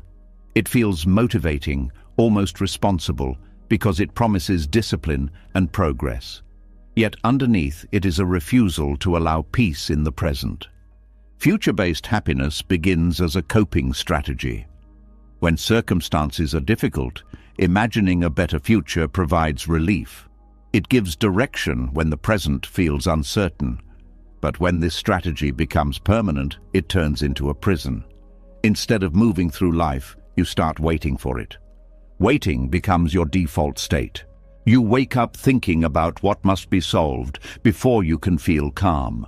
You work toward milestones that promise emotional resolution. You tell yourself that rest must be earned, that joy must be justified, that contentment must be delayed until everything is in order. But everything is never fully in order. Life continues to present new challenges, new uncertainties, new responsibilities. Each time one issue resolves, another emerges. The finish line shifts, as described earlier, but now it shifts in terms of emotional permission. Peace is always postponed because conditions are never perfect. Buddhist reflections identify this as a misunderstanding of where happiness originates. When happiness is treated as a future event, the present moment becomes a tool rather than a place of living. Activities are evaluated based on how quickly they move you toward that imagined state. This creates chronic tension. Even positive experiences are overshadowed by the awareness that they are temporary or incomplete. You may struggle to enjoy success because part of your mind is already focused on maintaining it or surpassing it. Relationships can suffer as well. When attention is anchored in future goals, connection in the present feels secondary. You may listen while planning, interact while worrying, celebrate while anticipating the next step. Others sense this absence even if they cannot articulate it. Future-based happiness also fuels anxiety. If peace depends on outcomes that have not occurred yet, uncertainty becomes threatening. You feel compelled to control variables, predict possibilities, prepare for scenarios that may never happen. The mind becomes a strategist rather than a witness. This constant strategizing drains energy. Instead of responding to life as it unfolds, you are preoccupied with simulations of what might happen. The body remains tense because the imagined future cannot be resolved in the present. Another consequence is diminished appreciation. When satisfaction is tied to future achievements, current blessings feel provisional. You tell yourself you will appreciate them later once the bigger problems are solved. Later rarely arrives because new goals replace old ones. There is also a subtle arrogance in the belief that life will become manageable at some point. It assumes that uncertainty is temporary rather than inherent. When uncertainty persists, frustration grows because reality does not match expectation. Future-based happiness can disguise itself as responsibility. You may believe that delaying joy is necessary to ensure success or security. While planning and discipline are valuable, they do not require emotional deprivation. The assumption that suffering now guarantees happiness later is rarely examined. Many people reach the goals they thought would solve everything, only to discover that the emotional landscape remains unchanged. They feel confused or ashamed, believing they should be happier. This confusion arises because the internal patterns were not addressed, only the external conditions. Buddhist teachings emphasize that peace is a quality of awareness, not a product of circumstances. It can coexist with difficulty, uncertainty, and imperfection. When this is understood, the need to wait dissolves. You begin to notice small openings for contentment that were previously ignored. A quiet morning, a shared laugh, a moment of stillness. These experiences do not require completion of any checklist. They exist independently of achievement. Allowing yourself to feel them can feel strange at first, almost irresponsible. The mind may protest, insisting that there is work to do, problems to solve, goals to reach. But gradually, you realize that peace does not interfere with action. It enhances clarity and resilience. Acting from calm produces different results than acting from tension. Decisions become more thoughtful, communication more patient, creativity more accessible. The energy once consumed by worry becomes available for engagement. Future-based happiness often erodes physical well-being. Chronic stress affects sleep, digestion, immunity. The body lives in a state of preparation rather than restoration. When peace is postponed indefinitely, recovery never fully occurs. Reclaiming present peace involves retraining attention. Instead of constantly scanning ahead, you practice returning to what is happening now. This does not eliminate planning, but it prevents planning from dominating consciousness. Mindfulness practices serve this purpose by anchoring awareness in sensory experience: breathing, movement, sound, touch. These anchors remind the mind that life is not only thoughts about the future. Another step is redefining success. Instead of measuring it solely by external milestones, you include qualities such as presence, kindness, balance, and integrity. These qualities are accessible in every moment, not just after achievements. Gratitude becomes a powerful counterbalance. By acknowledging what is already sufficient, you weaken the belief that fulfillment requires additional conditions. Gratitude shifts focus from absence to presence. Letting go of the fantasy of "when I finally" does not mean abandoning goals. It means refusing to postpone life until they are achieved. You pursue them while allowing yourself to experience peace along the way. This approach transforms the journey. Progress becomes meaningful because it is not driven by desperation. Setbacks become tolerable because they do not threaten your emotional foundation. You also become more adaptable. When unexpected changes occur, you adjust without feeling that your entire future collapsed. Stability comes from awareness rather than from fixed plans. Relationships deepen when you are not mentally elsewhere. People feel seen and valued because your attention is not divided. Shared experiences become richer because they are not overshadowed by anticipation. There is a humility in accepting that life may never align perfectly with your expectations. This humility reduces conflict with reality. Instead of resisting what is, you work with it. As present peace stabilizes, you discover that happiness is not a peak to reach, but a capacity to cultivate. It grows from engagement with life as it unfolds, not from waiting for ideal conditions. You begin to trust that meaningful moments do not need to be earned. They are available whenever awareness is open. This trust reduces the urgency to control outcomes. The fantasy of when I finally loses its power because you no longer believe that fulfillment is stored in the future. The future becomes a continuation of the present rather than an escape from it. This shift also reveals how much time was spent in anticipation instead of participation. You may feel a mix of regret and relief. Regret for moments missed, relief that it is not too late to live differently. Forgiveness becomes important here as well. Forgiving yourself for believing the promises of future-based happiness, for postponing joy in the name of responsibility, for not knowing another way. With forgiveness, the past stops interfering with the present. You can engage with life without carrying the burden of how it should have been. Peace becomes less fragile because it is not dependent on circumstances aligning. It becomes a background state that supports action rather than waiting for it to end. And as this understanding deepens, another insight emerges. Many of the things pursued as solutions to inner discomfort were actually substitutes, distractions meant to avoid facing pain directly. The next layer of reflection reveals how achievement, pleasure, and possession can become emotional shields rather than sources of genuine fulfillment. As the illusion of future-based happiness begins to dissolve, a more uncomfortable truth starts to surface. Many of the things pursued were not really about growth, security, or joy. They were ways to keep certain feelings at a distance.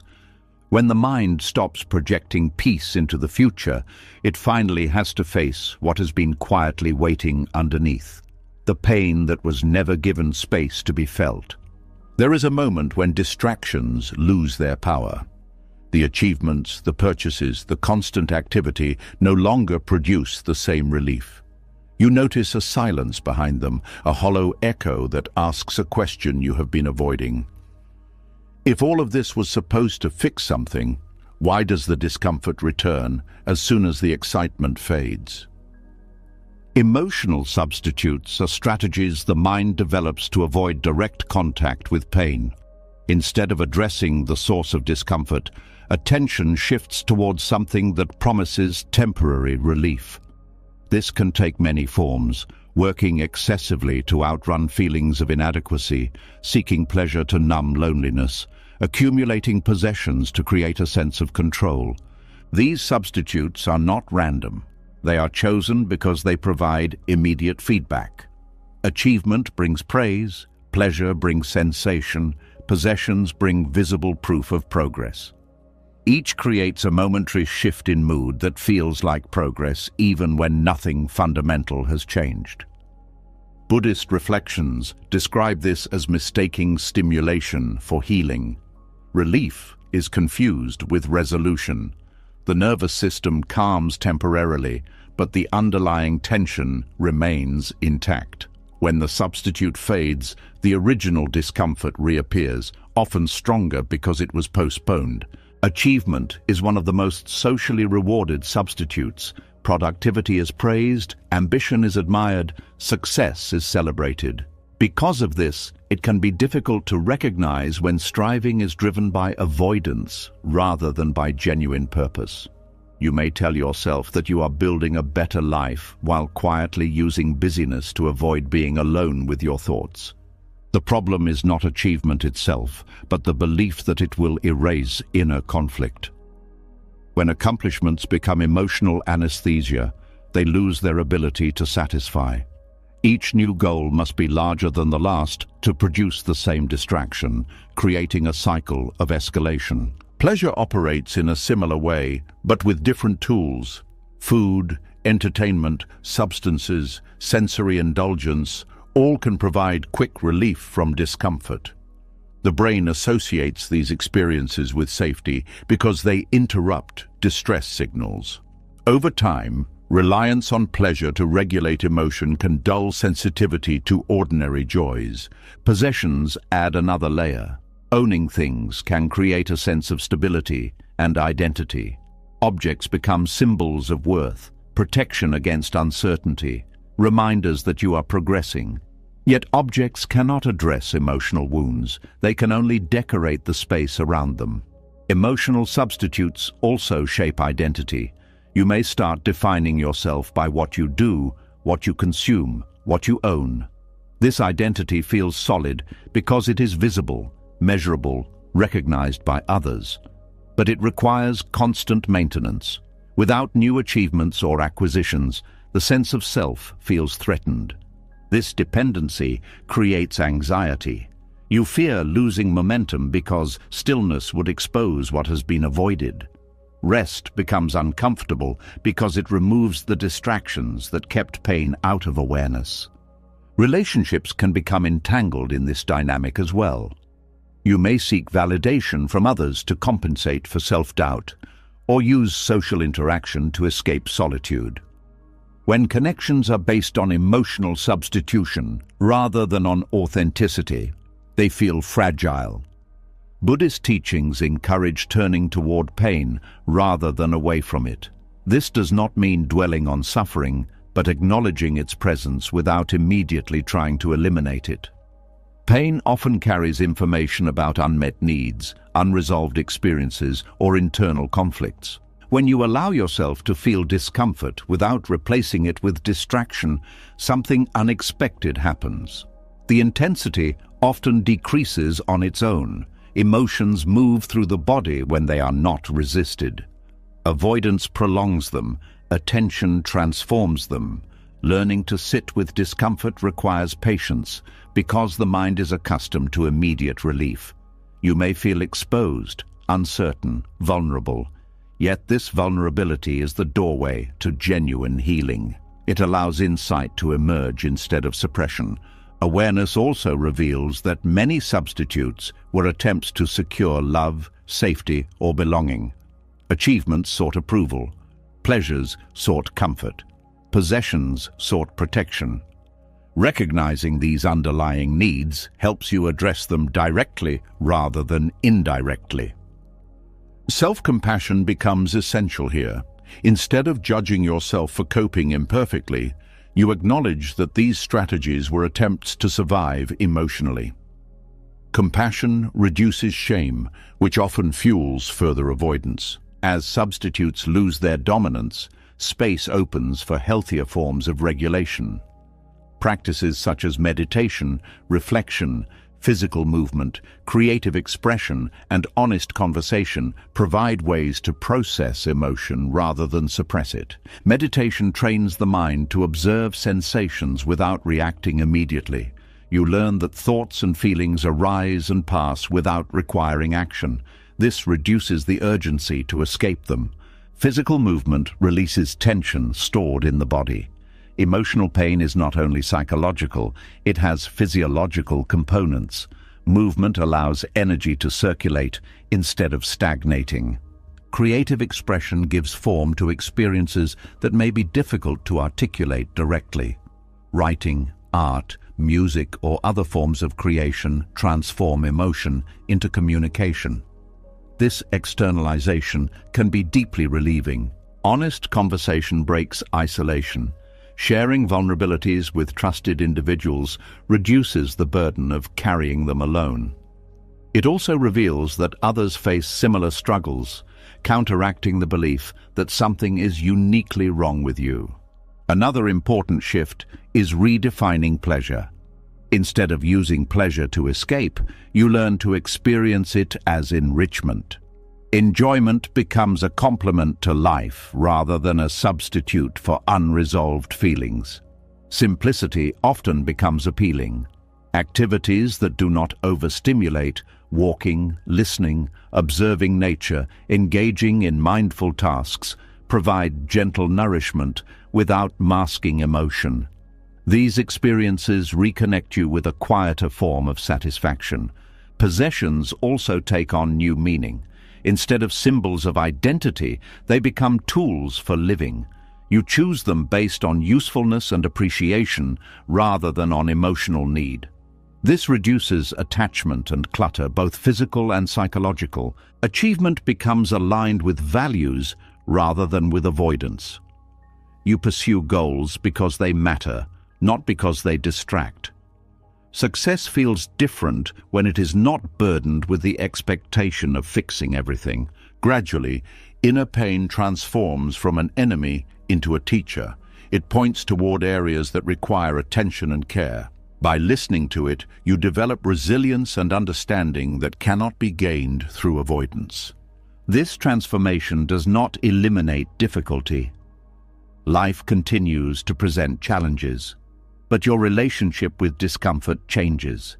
Instead of panicking or numbing, you respond with curiosity and patience. Peace becomes more stable because it is not dependent on constant stimulation. It arises from acceptance of the full range of human experience: joy and sorrow, ease and struggle, certainty and doubt. You also become more present for others. When you are not preoccupied with managing your own discomfort, you can offer genuine empathy. Your presence becomes comforting because it is grounded rather than distracted. Freedom from emotional substitutes does not mean rejecting achievement, pleasure, or possessions. It means no longer expecting them to solve problems they were never designed to solve. They return to their proper roles as aspects of life, not as foundations of identity. As this clarity deepens, you notice another resistance emerging, a fear of quiet moments, as if silence itself might expose something unbearable. The absence of distraction can feel unsettling when the mind has been conditioned to constant movement. And this reveals the next layer of desire, not for things or achievements, but for noise, stimulation, and activity. Anything that prevents stillness from revealing what lies beneath. As the need for distractions and emotional substitutes begins to fade, something unexpected can surface. A quiet discomfort that appears when nothing is demanding your attention. The noise is gone, the urgency is gone, yet peace does not arrive immediately. Instead, there is a strange tension, as if the mind does not trust the silence. What was once desired now feels unfamiliar, even unsettling. There is a reason stillness can feel threatening. A mind that has spent years chasing stimulation becomes conditioned to movement. It expects constant input, constant activity, constant proof that something is happening. When those signals disappear, it interprets the absence as danger rather than as relief. Silence removes the usual escape routes. Without conversations, screens, tasks, or goals, there is nothing to project attention onto. Awareness turns inward, and this inward direction can feel exposed. Thoughts that were previously drowned out become audible. Emotions that were postponed return to the surface. Buddhist reflections describe this as encountering the untrained mind. Without the structure of external engagement, the mind reveals its habitual patterns: restlessness, worry, self-criticism, unfinished narratives. These patterns were always present, but activity kept them out of sight. The fear of stillness often begins with this confrontation. You realize how crowded the inner landscape has been. Silence does not create these thoughts. It simply stops covering them. This can feel overwhelming because there is no immediate solution, no action to take that will resolve everything at once. Another reason stillness feels uncomfortable is the loss of identity tied to productivity. Many people define themselves by what they accomplish. When nothing is being produced, a subtle question arises: who am I without activity? This question can provoke anxiety because it challenges long-held beliefs about worth. Activity provides a sense of control. Even if the tasks are minor, they create the impression of moving forward. Stillness, on the other hand, exposes uncertainty. Without motion, you cannot reassure yourself that you are improving, progressing, or securing the future. You are simply present without guarantees. The nervous system also plays a role. Constant stimulation keeps it in a state of alertness. When stimulation stops, the system does not immediately relax. It may remain tense, scanning for threats, searching for something to focus on. This physiological response reinforces the perception that silence is unsafe. Over time, avoidance of stillness becomes habitual. You fill gaps with noise, multitasking, background entertainment, unnecessary conversations. Even brief pauses are eliminated because they feel uncomfortable. The day becomes a continuous stream of input designed to prevent awareness from settling. This avoidance has consequences. Without stillness, there is no opportunity for integration. Experiences accumulate without being processed. Emotions remain unresolved. The mind becomes cluttered because it never has time to sort what it has absorbed. Stillness is where understanding deepens. It allows insights to surface that cannot emerge during distraction. It provides space for reflection, for recognizing patterns, for making sense of experiences. Without it, learning remains superficial. The fear of stillness is also tied to the fear of impermanence. Silence highlights the passage of time. When you stop filling every moment, you become aware of how quickly moments pass. This awareness can evoke existential anxiety, a reminder that life is finite and uncontrollable. Distraction functions as a buffer against this realization. By staying busy, you can avoid confronting the fragility of existence. Stillness removes that buffer, inviting contemplation of questions that have no simple answers. Buddhist teachings encourage embracing stillness not as an absence, but as a presence. Silence is not emptiness. It is a field in which experience becomes clearer. When you remain with it long enough, the initial discomfort often transforms into calm. The transition requires patience because the mind resists unfamiliar states. At first, stillness may intensify restlessness. Thoughts may accelerate as if trying to re-establish movement. The impulse to escape can feel urgent. Observing this impulse without acting on it is the beginning of freedom. Breathing becomes an anchor during this process. Focusing on the rhythm of breath provides a stable point amid mental turbulence. It reminds the body that safety is not dependent on activity. Gradually, tension begins to release. As stillness deepens, you may notice subtle sensations previously overshadowed: the feeling of air on skin, the sound of distant movement, the weight of the body supported by the ground. These details reconnect you with the present moment in a direct way. Emotions may also surface with greater clarity. Without distraction, you can feel sadness, joy, fatigue, relief more distinctly. This clarity can be uncomfortable, but it allows for authentic processing rather than suppression. Another discovery is that thoughts are not continuous when not fueled by stimulation. They arise, linger, and dissolve. The belief that you must engage with every thought weakens.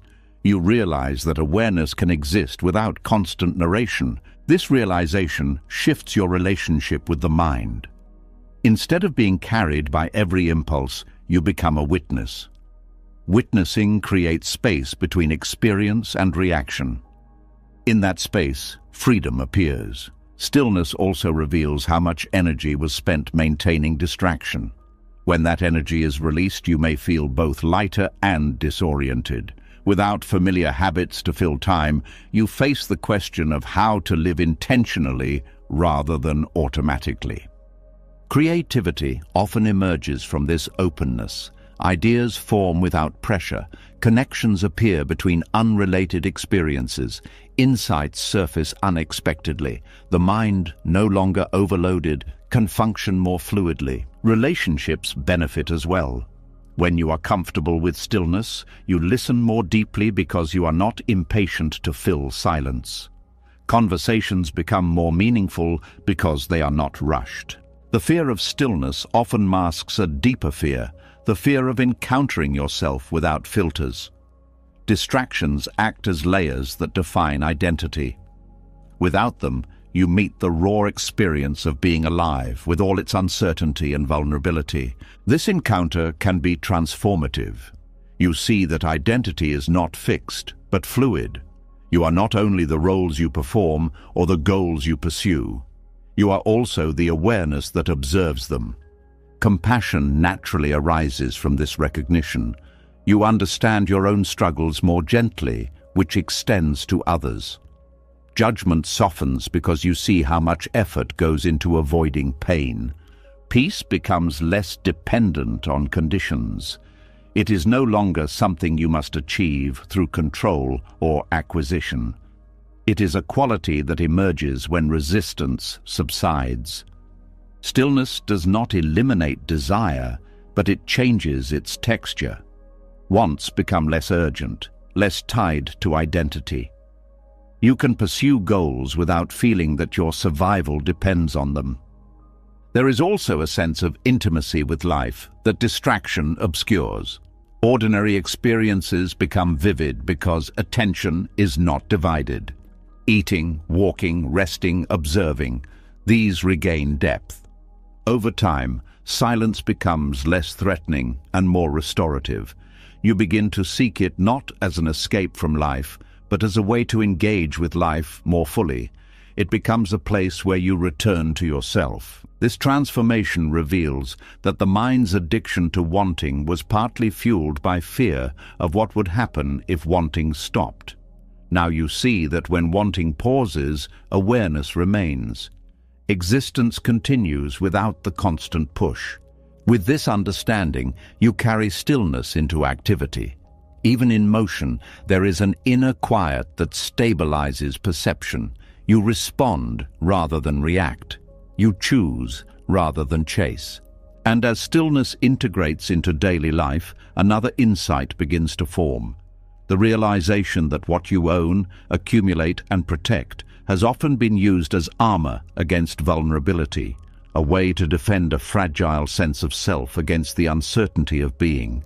As stillness becomes less frightening and you begin to feel at home in your own presence, another pattern quietly reveals itself. The way objects, achievements, and symbols were gathered not just for comfort, but for protection. In the silence, it becomes clear that many things you once called necessities were actually shields. They were ways to feel solid in a world that often feels uncertain, ways to build a visible structure around a self that sometimes felt fragile. There is a subtle reassurance that comes from ownership. When something is yours, it feels like an extension of your existence, your home, your devices, your clothes, your collections. Each item tells a story about who you are or who you want to be seen as. Ownership creates a boundary between you and the unpredictability outside. It says, "This is mine, this is stable, this is proof that I am established." Buddhist reflections describe this attachment to possessions as a response to insecurity about identity. When the sense of self feels unstable, external objects become anchors. They provide continuity in a life where everything else changes. If your role shifts, if relationships evolve, if circumstances fluctuate, the objects remain, offering the illusion of permanence. This illusion is powerful because it is visible. Internal qualities such as wisdom, kindness, or awareness are intangible and difficult to measure. Objects, on the other hand, can be counted, displayed, compared. They become evidence that you are progressing, that you matter, that you belong. Ownership also offers protection against judgment. When you possess symbols of success or status, you feel less exposed to criticism. It is as if the objects speak on your behalf, declaring your value before anyone has a chance to question it. Without them, you may fear being seen as insignificant or unprepared. The relationship between ownership and identity often begins early. Children attach to toys not only for enjoyment but for comfort. As adults, the objects change, but the emotional function can remain. A car may replace a toy, a home may replace a blanket, but the underlying need for security persists. Consumer culture amplifies this tendency by linking possessions to personal worth.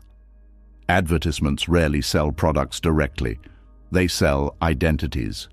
They promise confidence, attractiveness, belonging, respect. The message is subtle but consistent. Acquiring the right things will protect you from feeling inadequate. This creates a cycle where insecurity fuels consumption, and consumption temporarily reduces insecurity. The relief fades, prompting the search for the next acquisition. Over time, accumulation becomes habitual, not because each item is necessary, but because the act of acquiring itself feels stabilizing. Ownership can also serve as a buffer against emotional vulnerability. When you feel uncertain about relationships or self-worth, focusing on material control feels safer. Objects do not reject you, misunderstand you, or change unpredictably. They remain where you place them, responding only to your decisions. However, this safety comes at a cost. The more identity is tied to possessions, the more fragile it becomes. Loss, damage, or comparison can trigger disproportionate distress because the objects were carrying emotional weight beyond their practical function. Minimal disruptions can feel threatening when they affect something symbolic. A broken device, a financial setback, or a change in living conditions can feel like an attack on the self rather than a manageable inconvenience. Ownership also influences behavior. You may choose paths that prioritize maintaining what you have rather than exploring new possibilities. Fear of losing stability can limit growth, creativity, and risk-taking. Life becomes centered around preservation rather than exploration. Relationships may also be affected. If possessions are used to define identity, interactions can become transactional. You may feel pressure to present a certain image or to evaluate others based on their symbols. Authentic connection becomes secondary to maintaining status. Buddhist teachings encourage examining the impermanence of all things, including possessions. Objects age, break, become obsolete, lose relevance. Recognizing this impermanence weakens the illusion that they can provide lasting security. Letting go does not mean rejecting material comfort or stability.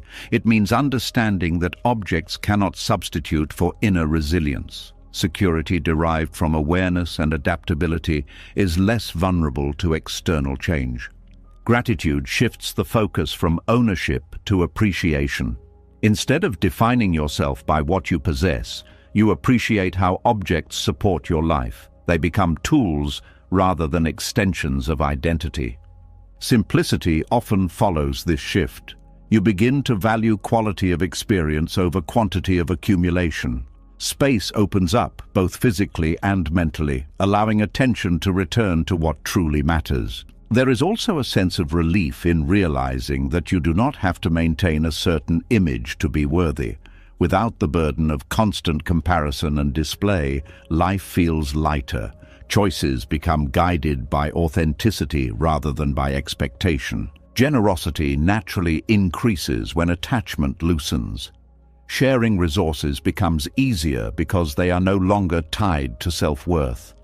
Giving feels like an expression of abundance rather than a loss. The environment benefits as well. Reduced consumption lessens strain on resources and encourages sustainable living. This alignment between personal well-being and collective responsibility creates a deeper sense of purpose. Ownership as psychological armor often masks a fear of emptiness. Without the objects, who are you? Facing this question can feel unsettling, but it also opens the door to discovering identity beyond external markers. Identity grounded in awareness is flexible. It adapts to change without losing coherence. You are no longer defined by what you have, but by how you relate to experience. This shift also enhances resilience. When circumstances change, you adjust without feeling that your foundation collapsed. Stability comes from within rather than from external arrangements. As attachment to possessions softens, appreciation for non-material experiences deepens. Time, attention, relationships, creativity, learning, these become primary sources of meaning. They cannot be owned, only lived. Stillness becomes richer because it is not filled with the urge to acquire or protect. Presence becomes enough. You begin to see that the self you were trying to defend did not need armor, only understanding. And as this understanding settles, Another pattern becomes visible: the way desire itself often serves as a distraction from confronting the reality that everything changes, that loss is inevitable, and that no possession or identity can shield you from impermanence. As the need to protect identity through ownership begins to soften, a deeper discomfort starts to surface, not about what you have, but about what you cannot keep. Beneath the urge to accumulate and secure lies a quiet fear that nothing truly stays, that everything you rely on will eventually change, fade, or disappear. When this truth comes closer to awareness, the mind often responds by wanting more, not because more is needed, but because wanting itself creates the illusion of moving away from loss. There is something deeply unsettling about impermanence. Relationships shift, bodies age, roles dissolve, circumstances transform without asking permission. Even the things that once felt solid slowly reveal their fragility. Desire becomes a way to look in another direction, a strategy to stay occupied so that the reality of change does not fully register. Wanting more feels active, hopeful, forward-moving. Facing impermanence feels still, uncertain, exposed. The mind naturally gravitates toward activity because it feels safer than surrender. If you are pursuing something, you are not dwelling on what might be slipping away. Buddhist reflections describe desire as a response to the discomfort of transience. Instead of accepting that life is fluid, the mind tries to stabilize it through acquisition, achievement, and control. Each new pursuit promises continuity, a sense that something enduring is being built against the tide of change. This is why major life transitions often trigger intensified desire. When you sense that a chapter is ending, a relationship evolving, a career shifting, a phase of life closing, the impulse to start something new can feel urgent. New goals, new plans, new distractions fill the space where uncertainty would otherwise expand. Desire also offers the illusion of time extension. If you are focused on future possibilities, you do not have to fully confront the passage of time. Planning becomes a shield against awareness of finitude. You tell yourself that the best parts are still ahead, postponing the need to process what has already passed. Loss, in particular, activates this mechanism. When something or someone leaves your life, the emptiness can feel overwhelming.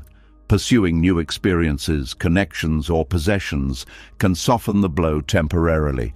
It gives the impression that the void is being filled, even though grief remains beneath the surface. Avoiding grief through desire prevents integration. Grief is not only sadness, it is the process through which you adjust to a changed reality.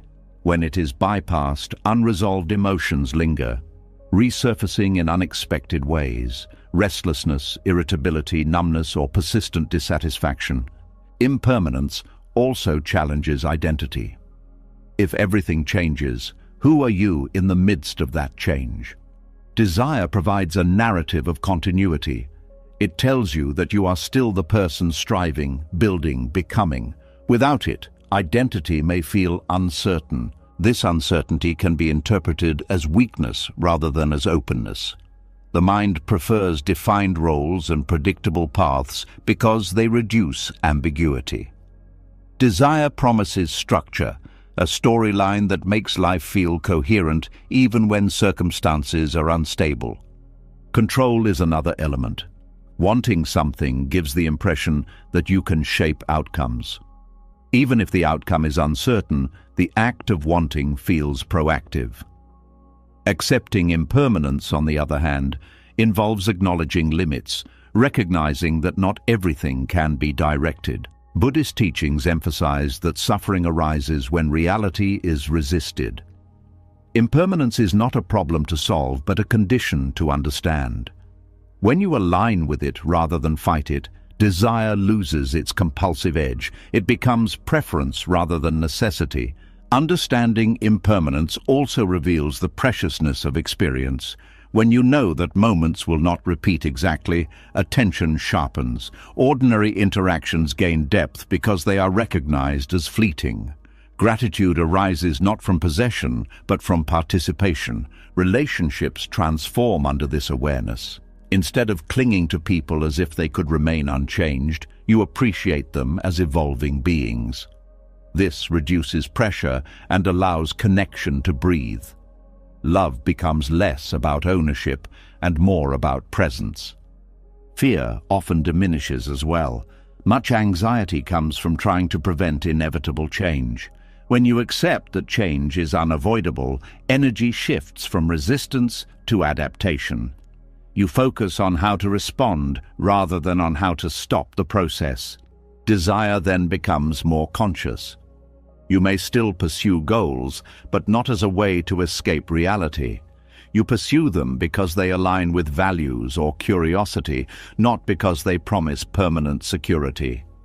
Letting go of the need for permanence also softens attachment to outcomes. Effort becomes meaningful regardless of results because the process itself is valued. This reduces the pressure to succeed as a means of proving stability. Mindfulness practices cultivate this perspective by anchoring awareness in the present moment.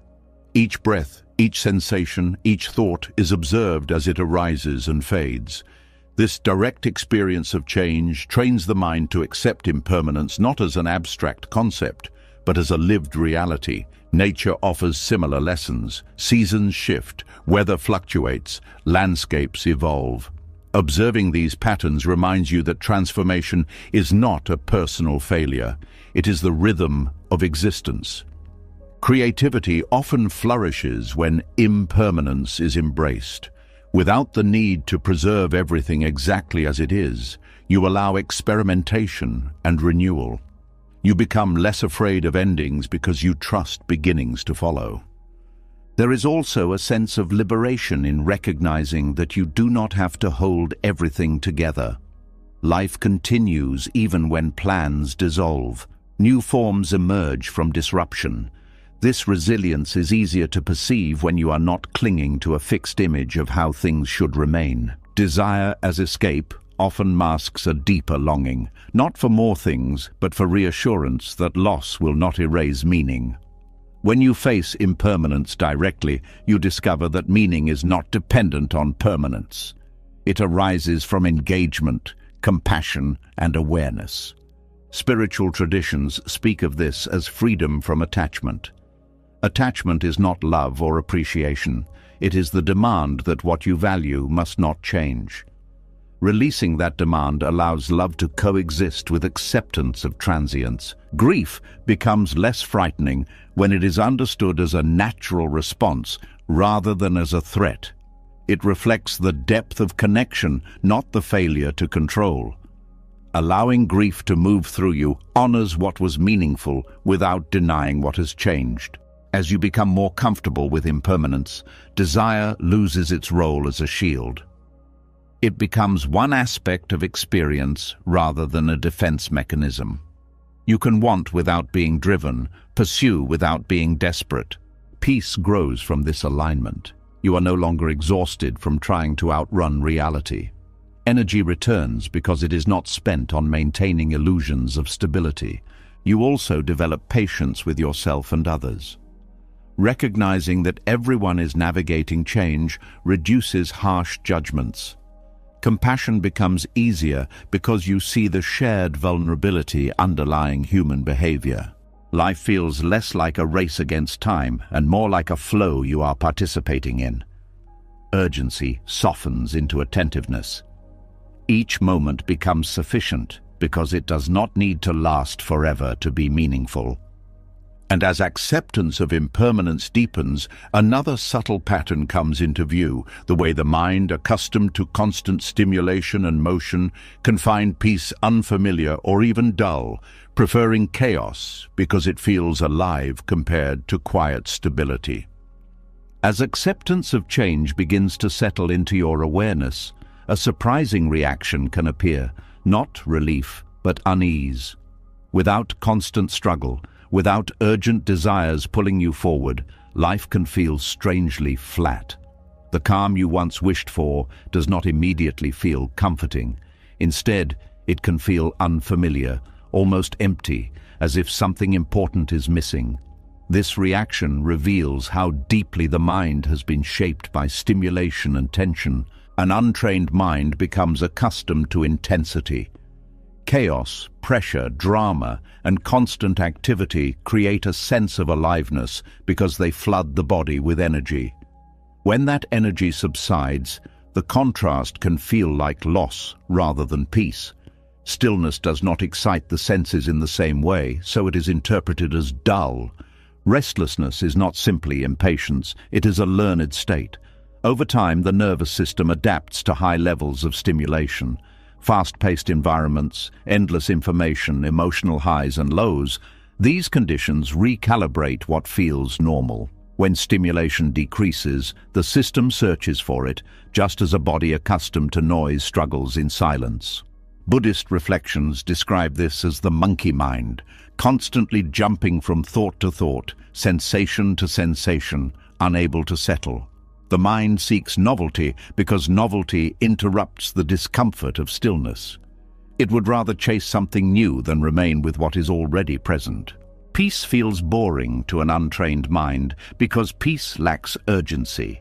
There is nothing to fix, nothing to chase, nothing to prove. Without a target, the habitual machinery of striving has nowhere to direct itself. This absence can feel disorienting, like a vehicle still accelerating after the road has ended. Many people mistake restlessness for ambition or productivity. They believe constant movement is necessary to stay relevant or successful. Slowing down feels risky, as if it might lead to stagnation. This belief reinforces the cycle, keeping the mind in perpetual motion. Emotional turbulence can also become familiar. If life has included frequent stress or instability, calm may feel suspicious. You may anticipate that something will go wrong because chaos has conditioned your expectations. The absence of problems can feel temporary, like a calm before a storm. The body participates in this pattern. Stress hormones elevate alertness, sharpen focus, and create a sense of urgency. When these hormones decrease, energy levels shift. Without understanding this physiological change, you may interpret it as lack of motivation rather than as recovery. Restlessness also arises from unresolved thoughts. When the mind finally slows, unfinished concerns surface. Tasks postponed, decisions avoided, conversations left incomplete, all demand attention. Instead of addressing them directly, the mind may seek distraction to push them back down. Technology intensifies restlessness by providing constant stimulation. Quick rewards, endless content, immediate feedback. These features train the brain to expect rapid change. Slow experiences struggle to compete, making ordinary life feel muted. Attention becomes fragmented under these conditions.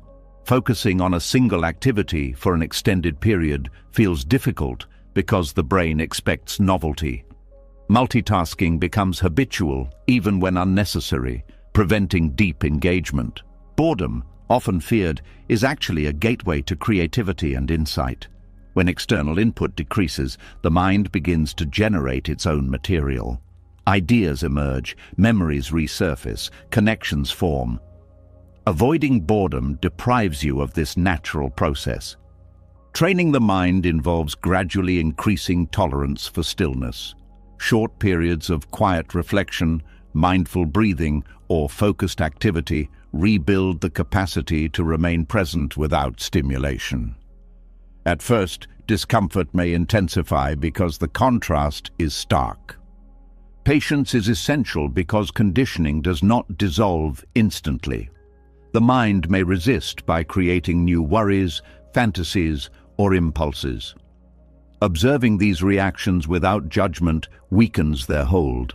Physical practices such as slow walking, stretching, or mindful movement help regulate energy levels. They provide gentle stimulation without overwhelming the senses, easing the transition from chaos to calm. Nature offers a supportive environment for retraining attention. Natural settings engage the senses softly. The sound of wind, the movement of water, the patterns of light. These stimuli are rich yet not intrusive, encouraging relaxation without dullness. As sensitivity returns, you begin to notice subtler forms of pleasure. The taste of food becomes more vivid, conversations more nuanced, ordinary tasks more satisfying. Peace reveals its texture, no longer mistaken for emptiness.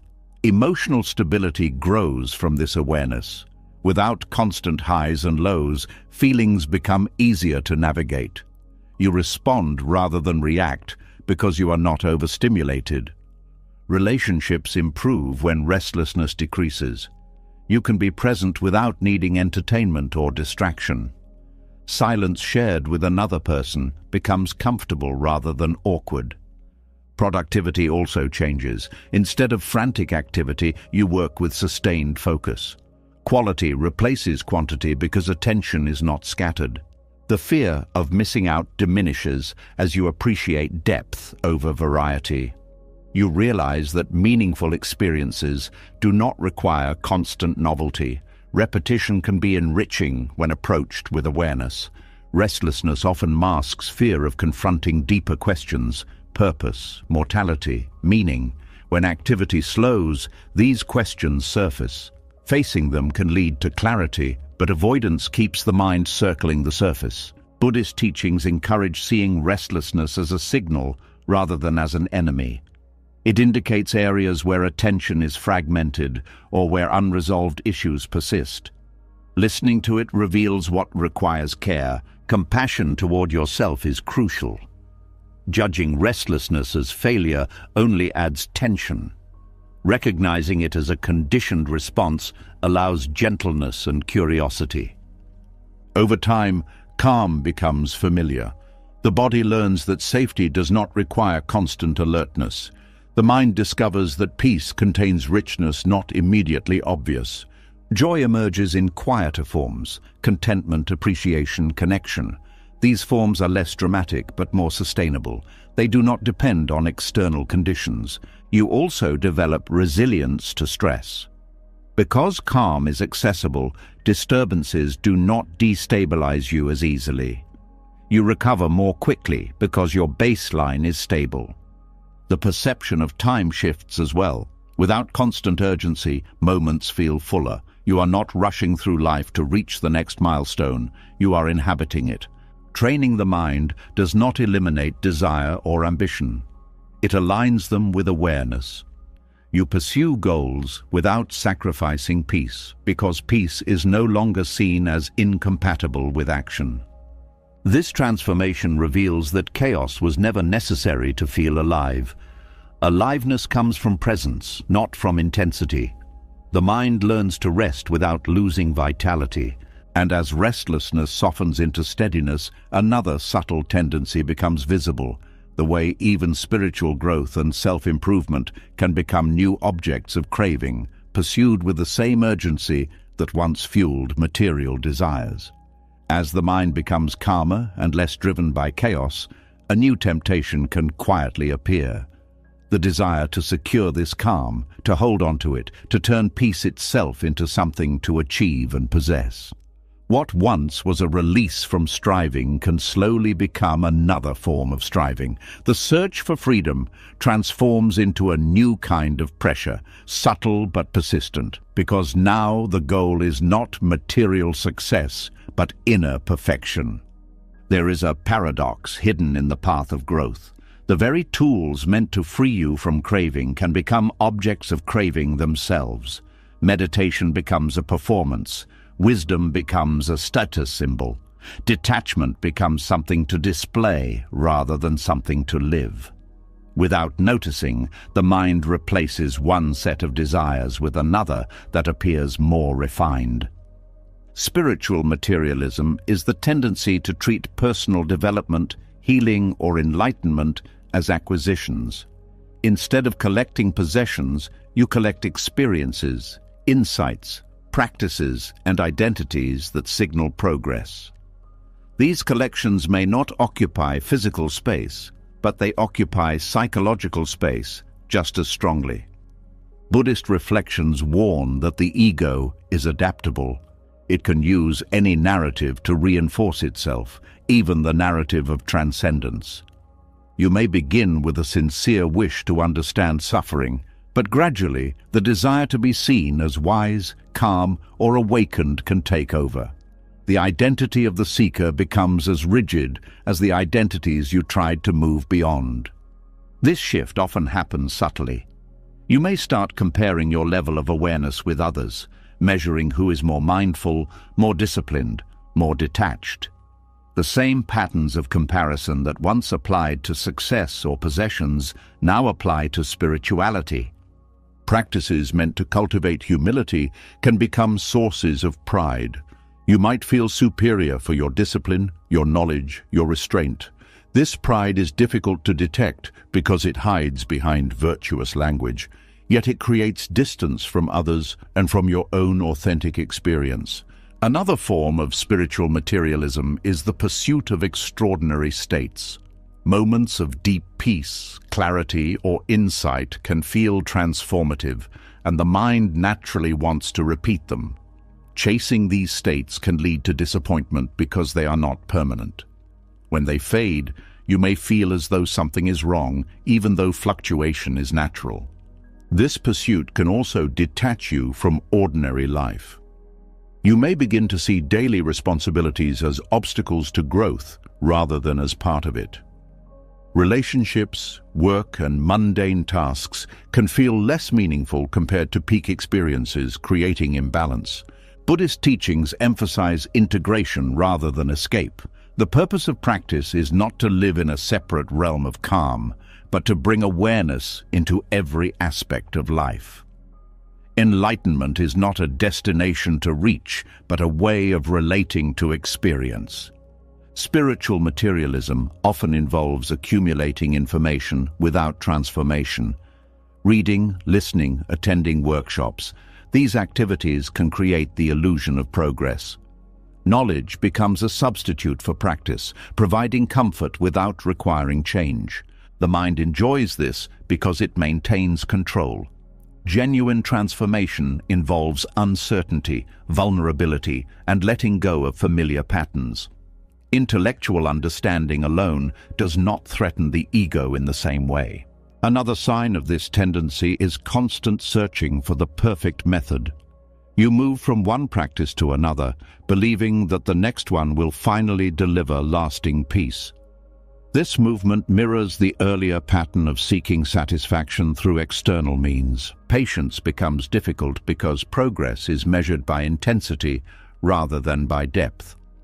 Quiet, gradual shifts may be overlooked because they do not feel dramatic. The desire for visible results interferes with subtle growth. Spiritual identities can also become restrictive. Labels such as mindful, awakened, disciplined, or detached create expectations that you may feel pressured to maintain. When emotions or struggles arise, you may suppress them to preserve the image, preventing authentic processing.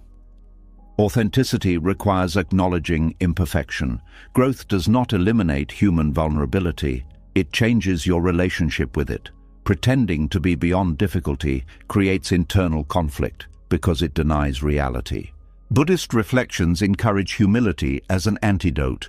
Humility recognizes that understanding is always partial, that learning continues, that no state of mind is permanent. This perspective keeps the path open rather than rigid. Compassion is equally important. When you stop judging yourself for not being perfectly calm or wise, you create space for genuine insight. Compassion also extends to others, reducing the urge to measure or compare. Letting go of spiritual ambition does not mean abandoning growth. It means shifting motivation from self-image to sincere curiosity. You practice not to become special, but to understand experience more clearly. Daily life becomes the primary field of practice. Ordinary interactions, frustrations, and joys provide opportunities to observe the mind in action. Growth happens through engagement rather than through withdrawal. There is also a recognition that awakening is not something you own. It is not a possession that can be secured. It is a moment-to-moment openness to reality as it unfolds. Trying to hold onto it converts it into another object of desire. Gratitude deepens when you stop chasing extraordinary experiences. Simple awareness of breathing, walking, listening becomes meaningful because it is no longer overshadowed by expectations. Humor can help dissolve spiritual seriousness.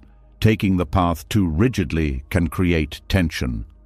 Laughing at your own tendencies brings lightness and perspective, reminding you that growth does not require solemnity. Community plays a role as well. Honest conversations with others on similar paths can expose blind spots and prevent isolation. When experiences are shared openly, the illusion of specialness fades.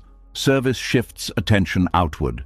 Helping others without seeking recognition counters the tendency to turn growth into self-centered pursuit. It grounds insight in compassion. Rest becomes part of the journey. Constant striving, even for noble goals, can lead to exhaustion. Allowing periods of integration prevents burnout and preserves clarity. Awareness of motivation becomes crucial. Before engaging in any practice, you can ask whether the intention is to escape discomfort, to gain approval, or to understand. This question reveals subtle forms of craving. Over time, the distinction between spiritual life and ordinary life dissolves. Washing dishes, answering messages, caring for others. These actions become expressions of mindfulness when performed with attention. The need to appear evolved diminishes. You allow yourself to be human, to experience confusion, joy, frustration, tenderness, without labeling them as progress or regression. Peace becomes quieter and more stable because it is not dependent on maintaining an identity. It flows through experience rather than standing apart from it. You also become more tolerant of uncertainty. Instead of seeking definitive answers, you remain open to unfolding understanding. This openness reduces anxiety about whether you are doing things correctly. The path transforms from a ladder to climb into a landscape to explore. There is no final point to secure, only continuous discovery. Each moment offers a chance to see more clearly. And as the urge to perfect yourself softens, another pattern becomes visible. The constant drive to become someone different, someone improved, as if your current existence were insufficient on its own. As the pressure to perfect yourself begins to fade, another habit steps into view. The quiet refusal to accept where you are right now. Even without chasing possessions or spiritual status, the mind can still whisper that this version of you is temporary, incomplete, not yet worthy of rest. It promises that peace will come later when you finally become someone else. There is a restless energy behind the need to become. It feels productive, hopeful, forward-moving, yet it carries a hidden message. Who you are in this moment is not enough. This message can be so familiar that it no longer sounds harsh. It sounds like ambition, discipline, responsibility, but beneath it is a deep discomfort with simply existing without improvement. The addiction to becoming begins with comparison and expectation, but it survives even after those influences weaken. It becomes a self-sustaining cycle. You set a standard, move toward it, reach it, and immediately set another. Each step forward creates a new distance to close. Buddhist reflections describe this as a refusal to inhabit the present. The mind lives in a future version of life, constantly rehearsing what must change. The present becomes a waiting room rather than a place of living. You are always preparing to arrive somewhere else. Preparation replaces participation. You may tell yourself that constant improvement is necessary to avoid stagnation. Growth is valuable, but when it is driven by rejection of the present self, it becomes exhausting. You are not growing out of curiosity or love. You are growing out of discomfort with being as you are. This discomfort can originate from early experiences where approval depended on performance. If acceptance was conditional, you learned to equate worth with progress. Rest felt dangerous because it risked losing validation. Even as an adult, the pattern persists internally. The mind becomes a taskmaster, issuing instructions for continuous refinement. Improve your skills, refine your personality, optimize your habits, upgrade your life. Each suggestion seems reasonable on its own, but together they create a sense that completion is always out of reach. Identity becomes fluid in an unhealthy way. Instead of discovering who you are, you constantly replace yourself with a projected version. You may feel unsure which parts of your personality are authentic and which are constructed for approval or success. Relationships can become strained when you are never fully present. Others may sense that you are evaluating yourself during interactions, wondering how to improve rather than connecting naturally. This self-monitoring creates distance. The addiction to becoming also interferes with gratitude. Appreciation requires acknowledging the sufficiency of the present. When attention is fixed on future improvements, current blessings feel provisional. You tell yourself they will matter later, after you become better. Restlessness increases because the finish line keeps moving. Even achievements that once seemed significant lose their emotional impact quickly. Satisfaction fades as soon as the next goal appears. There is also a subtle fear of stopping. If you pause, you may feel empty, uncertain, or exposed. Movement provides distraction from these feelings. Without it, you must face the possibility that identity was built around striving rather than around being. Buddhist teachings encourage recognizing the difference between growth and escape.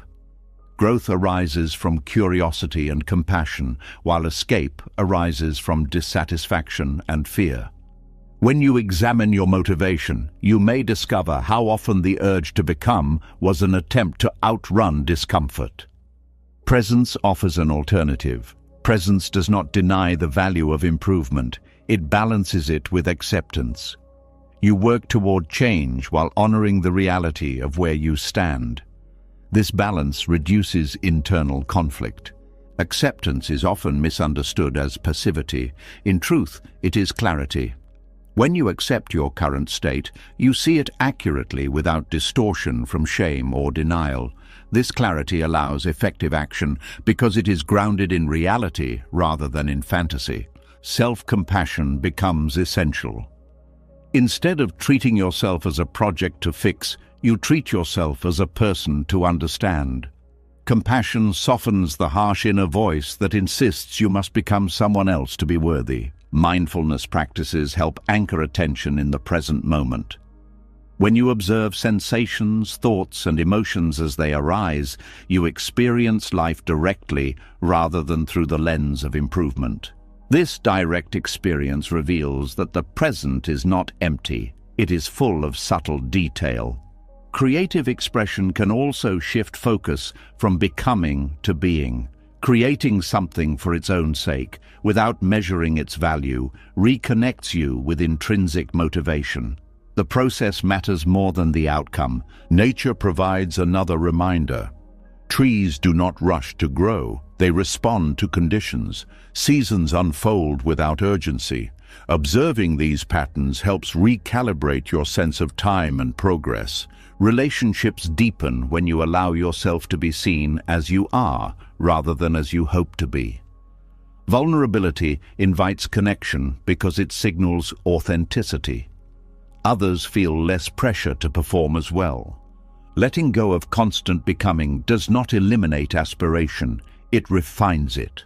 Goals become expressions of interest rather than proofs of worth. Failure becomes information rather than condemnation. You also discover that identity is not a fixed destination.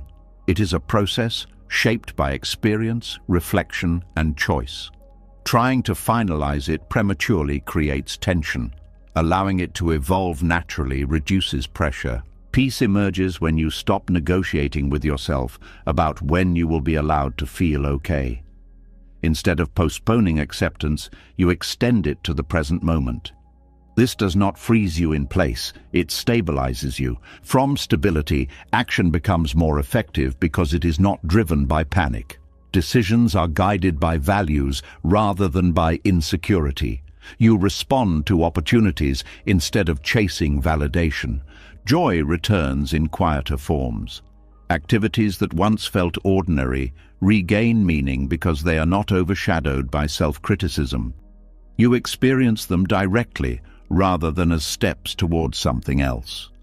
Time feels different when you are not racing against your own expectations. Moments stretch because they are inhabited fully. You are not measuring them against future possibilities. There is also relief in realizing that you do not need to reinvent yourself constantly. You can refine, adapt, learn without discarding who you have been. Continuity becomes comforting rather than limiting. Buddhist reflections emphasize that enlightenment is not becoming a different person, but seeing clearly who you already are beneath the layers of conditioning. This clarity dissolves the urgency to transform into an idealized self.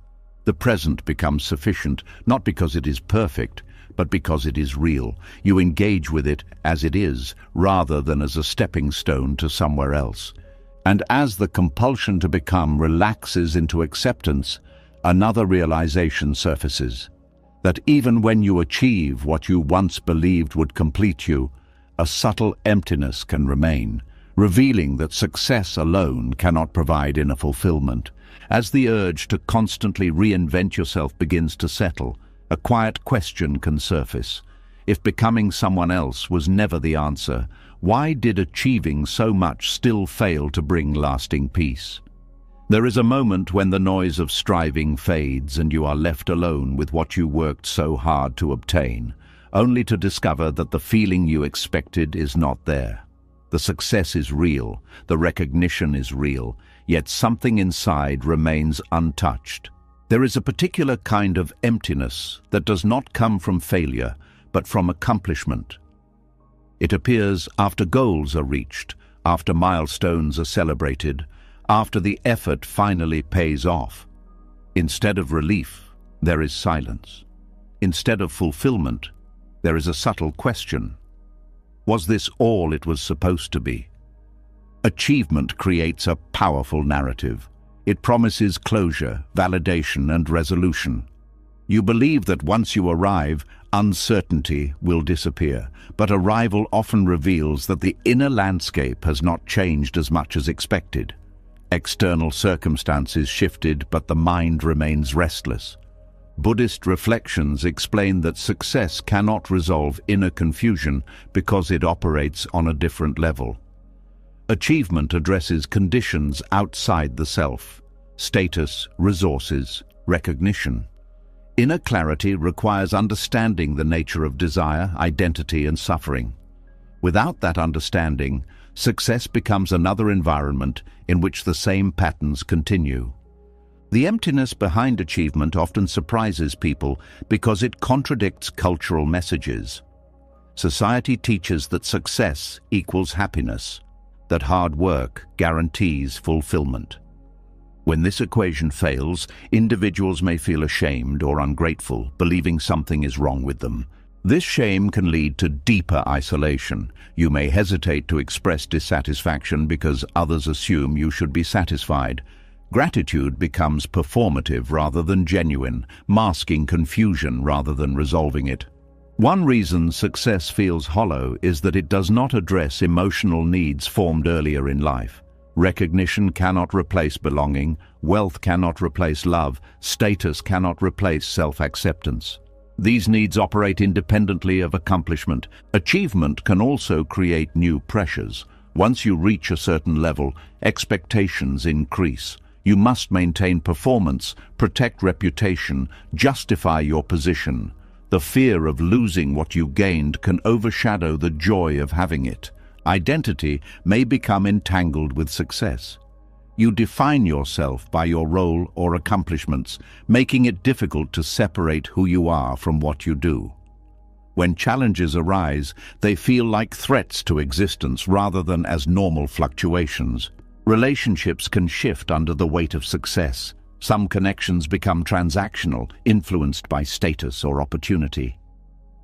Authentic interaction becomes harder to find because people respond to your achievements rather than to your humanity. There is also a loss of innocence. Before success, possibilities feel open and undefined.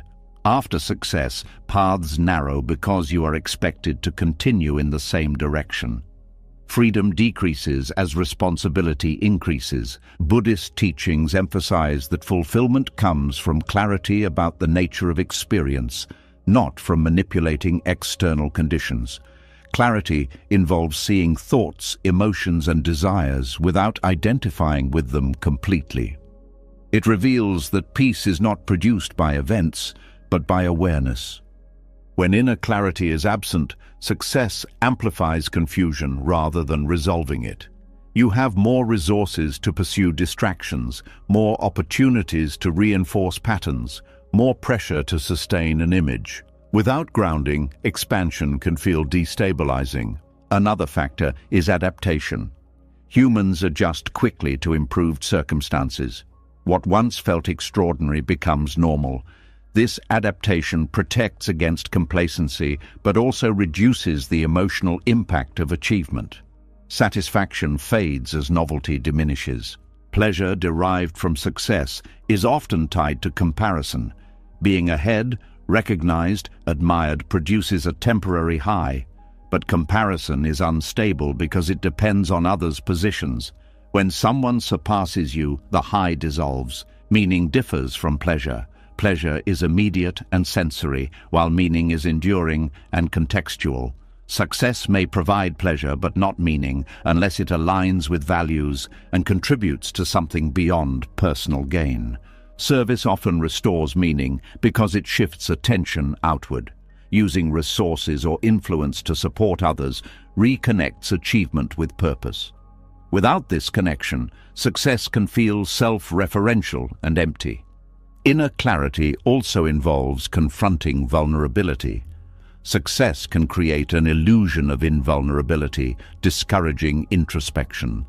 Acknowledging uncertainty and limitation reopens the path to growth and authenticity. Silence becomes valuable here. Time away from performance allows reflection on what truly matters. You can examine motivations, reassess priorities, and reconnect with parts of yourself that were neglected during striving. Creative expression can also reintroduce vitality. Engaging in activities that are not tied to success metrics, art, writing, exploration, allows you to experience flow without pressure. Creativity reconnects you with intrinsic motivation. Mindfulness practices reveal the transient nature of both achievement and emptiness. Observing sensations and thoughts shows that dissatisfaction is not permanent. It arises and passes like any other experience. Gratitude deepens when you appreciate success as part of life rather than as its defining feature. You acknowledge what it provides while recognizing its limits. This balanced view prevents both attachment and rejection. Relationships grounded in authenticity become more important than those based on status. Sharing vulnerability with trusted individuals counters isolation and reminds you that connection does not depend on achievement. Rest becomes essential as well. Continuous striving depletes energy, making it difficult to experience satisfaction.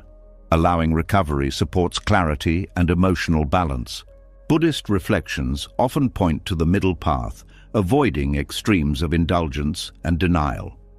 Applying this to success means neither idolizing nor dismissing it. You engage with achievements while maintaining perspective. Letting go of the belief that success must complete you reduces pressure. You can appreciate accomplishments without expecting them to solve existential questions. Fulfillment becomes a practice rather than a destination.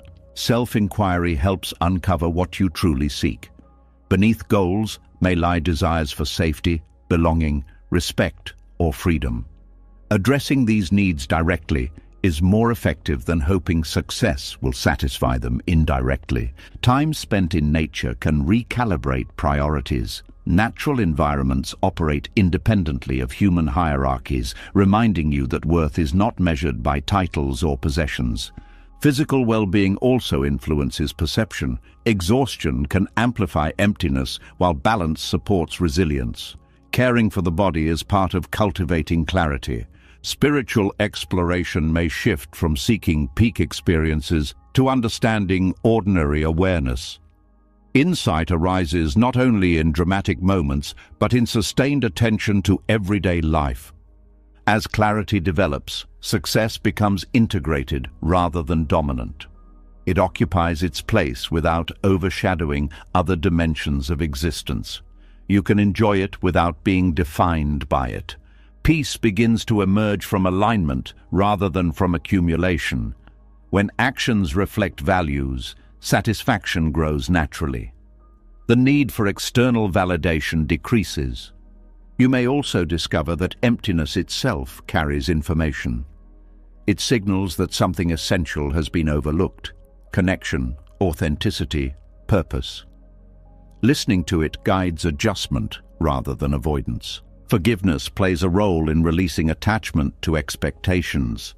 Forgiving yourself for believing that success would solve everything allows you to move forward without resentment. Presence becomes the anchor that stabilizes experience. Instead of living in anticipation or reflection, you engage with what is unfolding. This engagement restores vitality, and as the hollowness behind achievement transforms into understanding, another pattern becomes visible. The way repeated indulgence in pleasure can dull sensitivity, making joy harder to feel even when circumstances are favorable. As the hollow feeling behind achievement begins to transform into understanding, another quiet shift becomes noticeable. The strange way joy itself seems harder to access, even when life offers comfort, success, and opportunity. It is not that pleasure is absent. It is everywhere, available at any moment. Yet something inside feels less responsive, as if the senses have grown tired of receiving too much for too long. There is a hidden cost to constant indulgence. When stimulation is always within reach, the nervous system adapts by lowering sensitivity. What once felt exciting becomes ordinary. What once satisfied now barely registers. The search for enjoyment intensifies, not because life has less to offer, but because the ability to feel has been dulled. Pleasure fatigue emerges when the brain is repeatedly exposed to high levels of reward. Each experience releases chemicals that signal enjoyment and motivation. Over time, the brain reduces its response to maintain balance. This adaptation protects against overload, but it also reduces the impact of future pleasures. Buddhist reflections describe this as the diminishing return of craving. Desire promises satisfaction, but repeated fulfillment weakens the very capacity it seeks to nourish. The more you pursue intense experiences, the less satisfying they become, leading to a cycle of escalation. Modern life accelerates this process. Instant access to entertainment, food, social interaction, and information creates an environment of continuous stimulation. There is little time for anticipation or recovery. Without contrast, pleasure loses depth. Anticipation plays a crucial role in enjoyment. Waiting allows imagination to build expectation, amplifying the eventual experience. When gratification is immediate, this build-up disappears. Experiences blur together, leaving a vague sense of emptiness. Pleasure fatigue also affects motivation. When rewards are constant, effort feels unnecessary. Without effort, achievements lack meaning because they were not earned through challenge. The absence of struggle reduces appreciation. Relationships can suffer as well.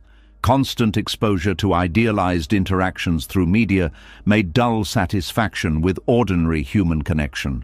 Real conversations, with their pauses and imperfections, can feel less stimulating compared to curated exchanges. Food offers a clear example.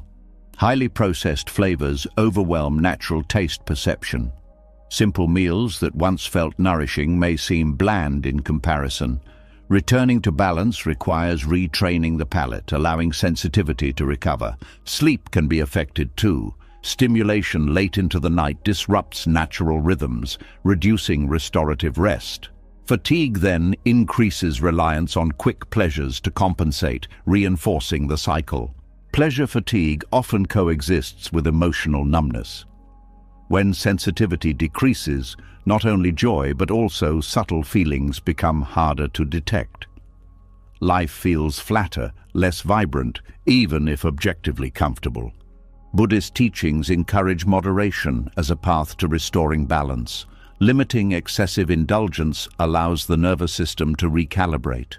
Simple experiences regain intensity because they are no longer overshadowed by extremes. Mindfulness enhances this process by slowing perception.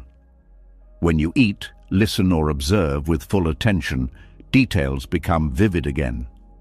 Quantity becomes less important than quality of awareness. Periods of intentional restraint can be transformative. Choosing to step back from constant stimulation reveals how dependent the mind became.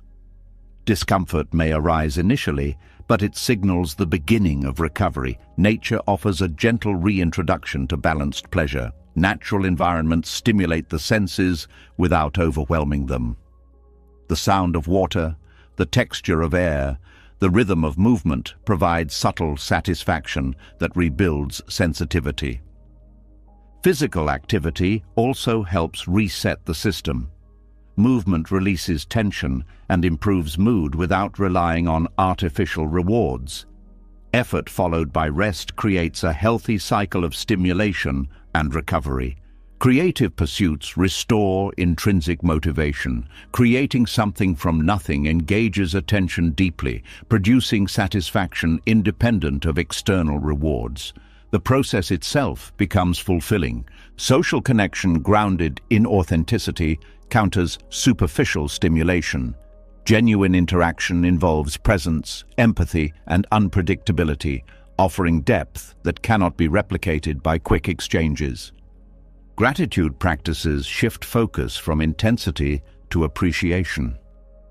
Recognizing small pleasures, warmth, comfort, companionship, strengthens the ability to feel contentment without escalation. Pleasure fatigue reveals how joy is linked to contrast. Without periods of quiet, rest, or simplicity, intensity loses meaning. Darkness makes light visible. Silence makes sound rich. Reintroducing boredom can be beneficial. When the mind is not constantly entertained, curiosity awakens. You begin to notice details previously overlooked, rediscovering interest in ordinary experiences. Emotional awareness deepens as sensitivity returns. You can distinguish between genuine satisfaction and temporary distraction. This clarity supports wiser choices about how to spend time and energy. Boundaries become important.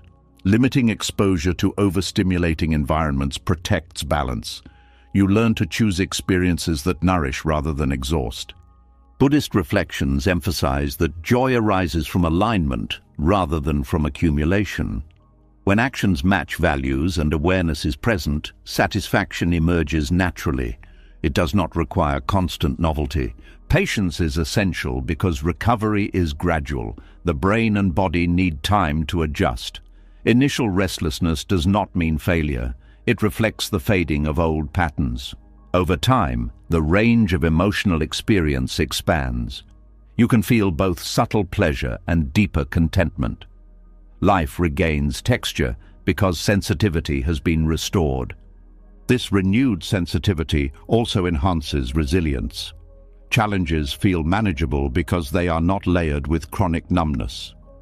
You respond with clarity rather than with desperation for relief. Relationships deepen when you are no longer seeking constant excitement. Quiet companionship becomes meaningful. Shared silence feels comfortable rather than empty. Work becomes more satisfying as well. Focus replaces scattered attention, allowing immersion in tasks. Completion feels rewarding because it is experienced fully. Spiritual practice benefits from reduced stimulation. Meditation becomes easier because the mind is less agitated. Insight arises from calm observation rather than from forced concentration. You begin to see that joy is not a scarce resource to chase, but a capacity to cultivate. Protecting this capacity requires balance, awareness, and restraint. Pleasure, when approached with mindfulness, becomes a doorway to appreciation rather than an escape from discomfort. It enriches life without dominating it. As the ability to feel returns, gratitude grows naturally. You recognize how much was available all along, hidden beneath layers of overstimulation. And as pleasure fatigue gives way to renewed sensitivity, another subtle realization emerges: the persistent desire for certainty and control in a world that continues to change, regardless of how carefully you plan. As sensitivity returns and life begins to feel vivid again, another tension becomes impossible to ignore: the quiet fear that all this clarity can still be taken away by forces outside your control. No matter how balanced or aware you become, uncertainty remains. Plans can collapse, people can change, health can shift, time can rearrange everything without warning. The mind, sensing this instability, searches desperately for something solid to hold on to. There is a deep human longing for certainty. It promises safety, predictability, relief from anxiety. If everything could be controlled, nothing would threaten peace. Yet the world moves according to conditions far beyond individual influence. Weather changes, economies fluctuate, relationships evolve, bodies age. Control appears possible in small areas but dissolves when tested by larger forces. The myth of personal control begins as a survival strategy. Early experiences teach that planning, discipline, and caution can prevent harm. These skills are useful, but they can expand into an illusion that enough preparation will eliminate uncertainty entirely. When reality contradicts this belief, frustration and fear intensify. Buddhist reflections describe existence as inherently unstable. Impermanence is not a problem to solve, but a condition to understand. Everything that arises will pass, not because of failure, but because change is fundamental to life. Resisting this truth creates suffering because resistance cannot stop transformation. The desire for control often masks vulnerability. Admitting that outcomes cannot be guaranteed feels threatening because it exposes dependence on factors beyond the self. Control becomes a shield against the discomfort of unpredictability. This shield can manifest as overplanning. You analyze every possibility, rehearse conversations, anticipate problems before they occur. Preparation has value, but excessive planning consumes energy without increasing actual security. It creates the illusion of mastery while amplifying anxiety. Perfectionism is another expression. If everything is done flawlessly, nothing will go wrong. This belief ignores the role of chance and external influence. Even perfect execution cannot prevent unexpected events. Relationships highlight the limits of control. You can influence behavior through kindness or communication, but you cannot determine another person's thoughts or choices. Attempting to do so often leads to tension and disappointment. Health offers another example. Lifestyle choices support well-being, yet illness can still occur. Recognizing this uncertainty encourages compassion rather than blame, both for yourself and for others. The illusion of control is reinforced by selective memory. When plans succeed, you attribute the outcome to skill. When they fail, you attribute it to bad luck. This bias maintains the belief that control is stronger than it actually is. Modern culture amplifies this illusion by celebrating mastery and independence. Messages emphasize personal responsibility to such an extent that systemic and random factors are overlooked. Failure becomes personalized, even when circumstances played a significant role. Technology intensifies expectations of control. Instant access to information and services creates the impression that everything should be manageable. When delays or disruptions occur, frustration feels disproportionate because patience has diminished. Buddhist teaching suggests shifting focus from control to influence. Influence acknowledges effort while accepting uncertainty. You act with intention but release attachment to specific outcomes. This approach preserves motivation without creating rigidity. Acceptance is often misunderstood as resignation. In reality, it is a recognition of boundaries. You distinguish between what can be shaped and what must be faced. This clarity prevents wasted energy on impossible tasks. Mindfulness supports this distinction by grounding attention in present conditions rather than in imagined futures. You respond to what is happening instead of to what might happen. This responsiveness is more effective than rigid planning. Trust develops gradually when you experience surviving uncertainty. Each challenge navigated without total control reinforces resilience. You learn that stability comes from adaptability rather than from prediction. Flexibility becomes a core skill. Instead of clinging to one path, you remain open to adjustment. This openness reduces fear because change is no longer perceived as catastrophe, but as part of the process. Letting go of control also deepens relationships. When you stop trying to manage others' reactions, you allow authentic interaction. Vulnerability invites connection because it acknowledges shared uncertainty. Creativity thrives in uncertainty as well. New ideas often emerge when outcomes are not predetermined. Exploration replaces execution, expanding possibilities rather than narrowing them. Gratitude shifts perspective from scarcity to appreciation. Instead of focusing on what could go wrong, you notice what is already working. This awareness balances caution with optimism. Buddhist reflections emphasize equanimity, the ability to remain steady amid change. Equanimity does not eliminate emotion, it prevents emotion from dictating behavior. You feel deeply while remaining grounded. Practices such as breathing awareness anchor the mind when anxiety rises. Returning to physical sensation interrupts spirals of hypothetical thinking. The present moment becomes a refuge from imagined scenarios. Community provides support when control fails. Sharing experiences of uncertainty reduces isolation and reminds you that unpredictability is universal. Collective resilience strengthens individual resilience. Meaning can be found in responding to events rather than in controlling them. How you interpret and integrate experiences shapes growth more than the events themselves. Forgiveness plays a role in releasing the need for control. You forgive yourself for mistakes made while trying to manage the uncontrollable. You forgive others for actions influenced by their own limitations. Time reveals that many feared outcomes were survivable. Memory softens the intensity of past uncertainty, demonstrating that adaptation occurred even without perfect preparation. Spiritual perspectives often frame uncertainty as space for transformation. Without fixed outcomes, new possibilities can arise. Control would limit evolution by freezing conditions. You begin to see that certainty is not required for peace. Peace emerges from confidence in your capacity to navigate whatever arises. This confidence is dynamic rather than static. The myth of personal control dissolves gradually, replaced by a partnership with reality. You engage actively while respecting limits. Effort becomes collaborative rather than confrontational. Joy becomes less dependent on stability because you no longer expect permanence.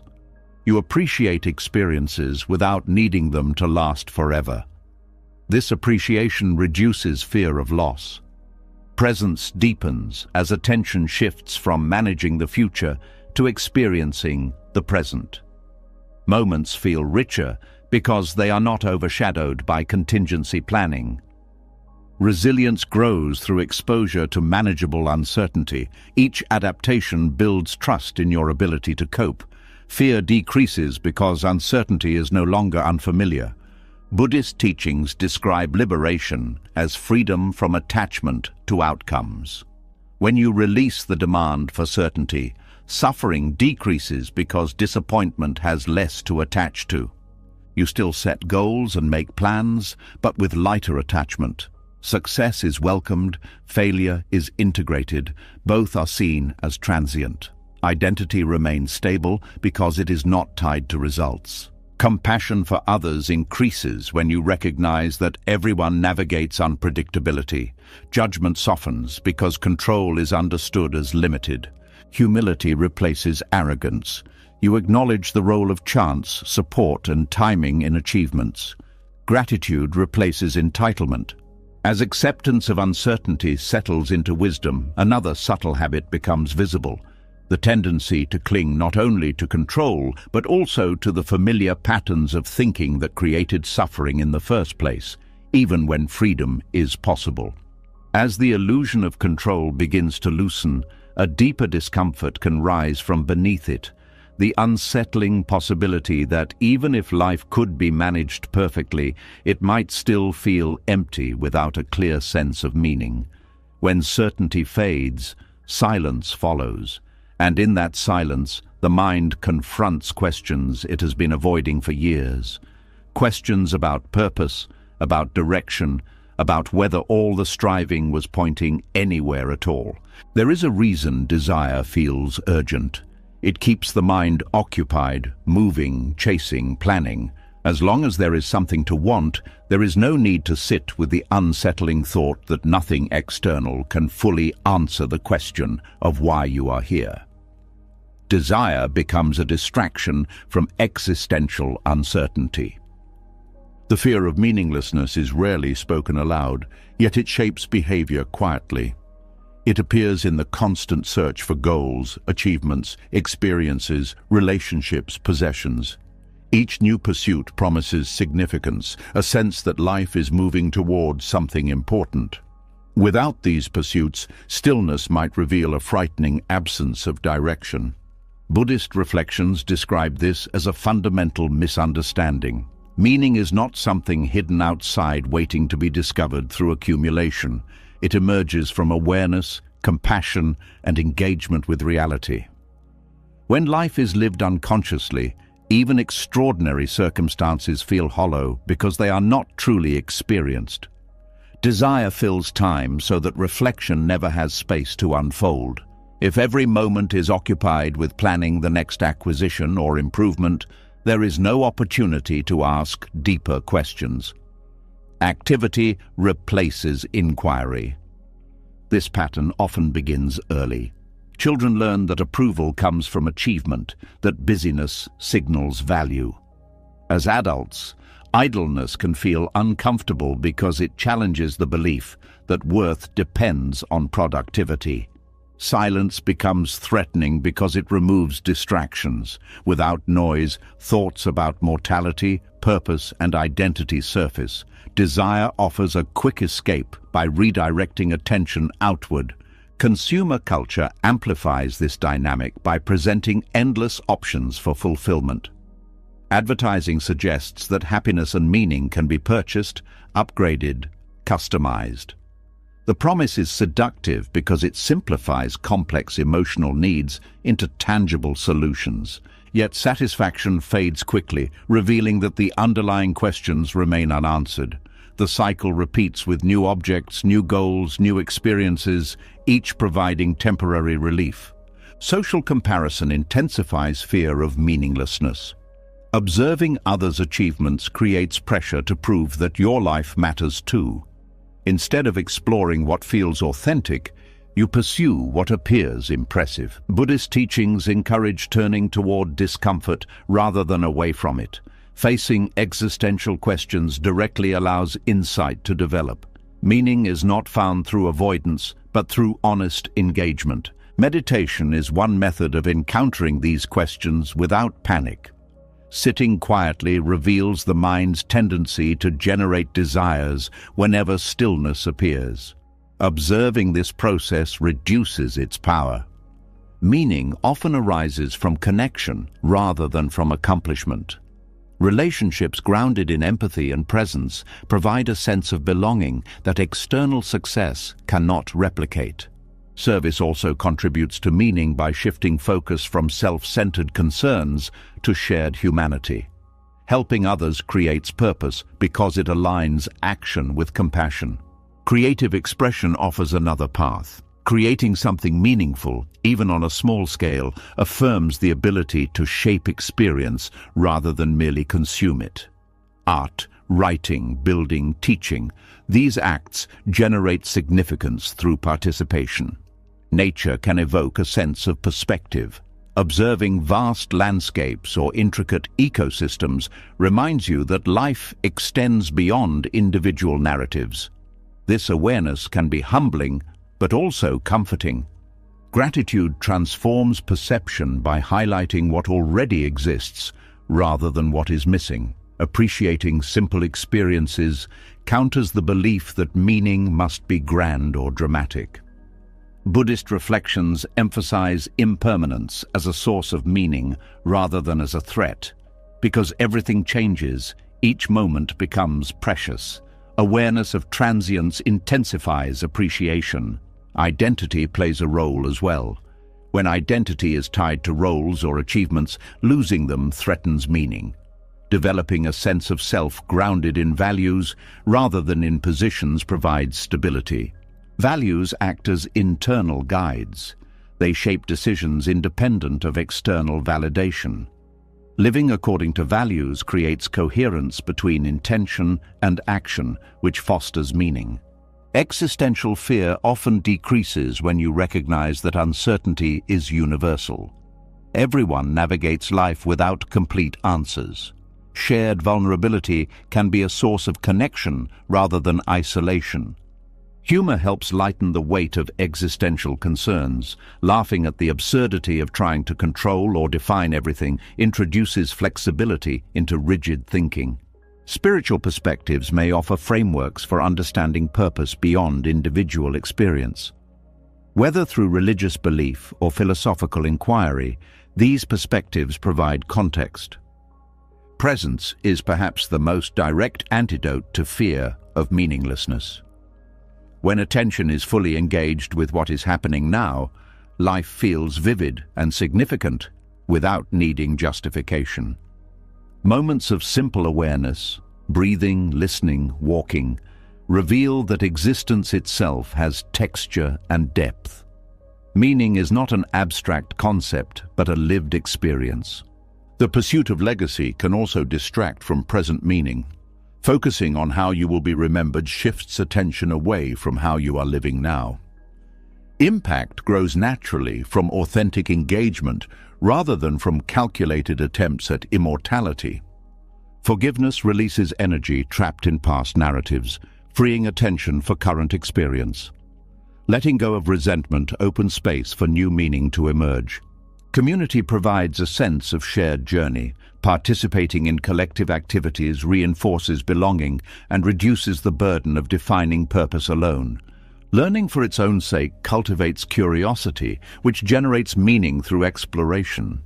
Knowledge becomes a tool for understanding rather than for status. Physical movement reconnects you with the body, grounding abstract concerns in tangible sensation. Walking, stretching, breathing bring awareness back to immediate reality. Rituals can anchor meaning in daily life. Simple practices performed with intention create continuity and structure, reinforcing the sense that life is unfolding purposefully.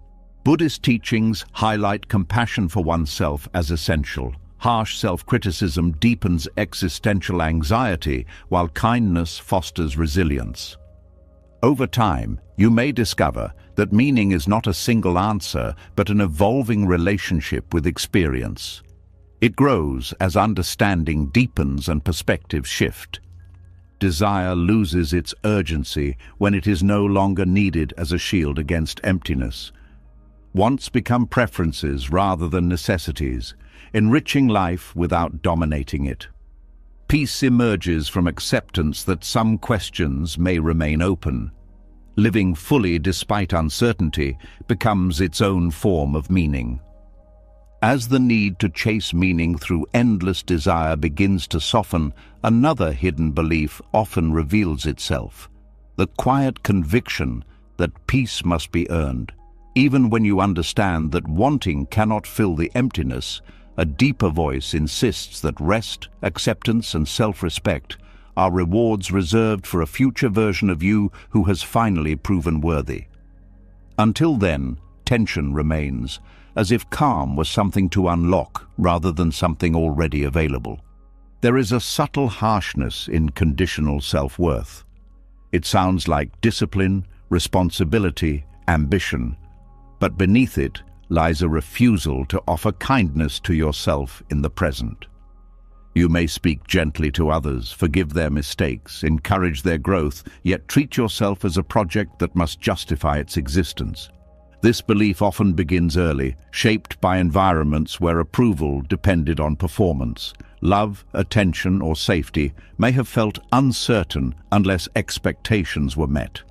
The mind learned to equate value with achievement, internalizing the idea that worth must be demonstrated repeatedly. As an adult, the pattern continues even without external pressure. You set standards that shift as soon as they are reached. Completing one task creates the requirement for another. Rest feels undeserved because there is always more to do. Buddhist reflections describe this as attachment to identity through accomplishment. Instead of seeing yourself as inherently worthy of compassion, you see yourself as an unfinished product. Peace becomes conditional on perfection, which by definition is unreachable. This trap generates constant tension. Even moments of success carry anxiety because they must be maintained. Failure feels catastrophic because it threatens the fragile foundation of worth. Self-criticism becomes habitual. Instead of acknowledging effort, you focus on shortcomings. Progress is minimized, flaws are magnified. The inner voice mirrors the harshest judgments you once feared from others. Perfectionism often accompanies conditional self-worth. You believe mistakes reduce value, so you attempt to eliminate them entirely. This approach creates paralysis because the fear of imperfection blocks action. Relationships can suffer under this belief. You may struggle to accept love or support because it contradicts the idea that you must earn everything. Compliments feel uncomfortable as if they were given prematurely. Comparison intensifies the trap. Observing others' achievements reinforces the belief that you are behind, that you must catch up before deserving peace. Instead of inspiring growth, comparison fuels inadequacy. Work becomes a measure of identity rather than an expression of skill. Overworking feels necessary to maintain worth, leading to exhaustion. Rest is interpreted as laziness rather than as recovery. Buddhist teachings emphasize that suffering arises from clinging to distorted views of the self. Conditional worth is one such view. It assumes that value can be increased or decreased by circumstances, ignoring the fundamental dignity of being human. Compassion offers an alternative perspective. Compassion recognizes that imperfection is universal. Every person struggles, learns, and changes. Worth is not a prize for success, but a condition shared by all. Mindfulness helps reveal the mechanics of self-judgment. By observing thoughts without identifying with them, you see how harsh narratives form and dissolve. This awareness weakens their authority. Acceptance does not eliminate growth. It creates a stable base from which growth can occur without fear. When you know that mistakes will not erase your worth, you are more willing to take risks and learn. Forgiveness is essential in breaking the cycle. You forgive yourself for past errors, for unmet expectations, for times when you believed you were not enough. Forgiveness releases the burden of proving something that was never truly in question. Gratitude shifts focus from deficiency to presence. Recognizing what already exists counters the belief that you are incomplete. Appreciation fosters contentment, independent of achievement. Rest becomes an act of trust. By allowing yourself to pause without guilt, you affirm that your value does not disappear when productivity stops. This trust gradually replaces anxiety. Boundaries protect against environments that reinforce conditional worth. Limiting exposure to constant evaluation or comparison supports healing. You choose contexts that encourage authenticity rather than performance. Creative activities can restore intrinsic motivation. When you create without seeking approval, you experience the joy of expression itself. This joy reminds you that worth is not tied to outcomes. Nature provides perspective as well.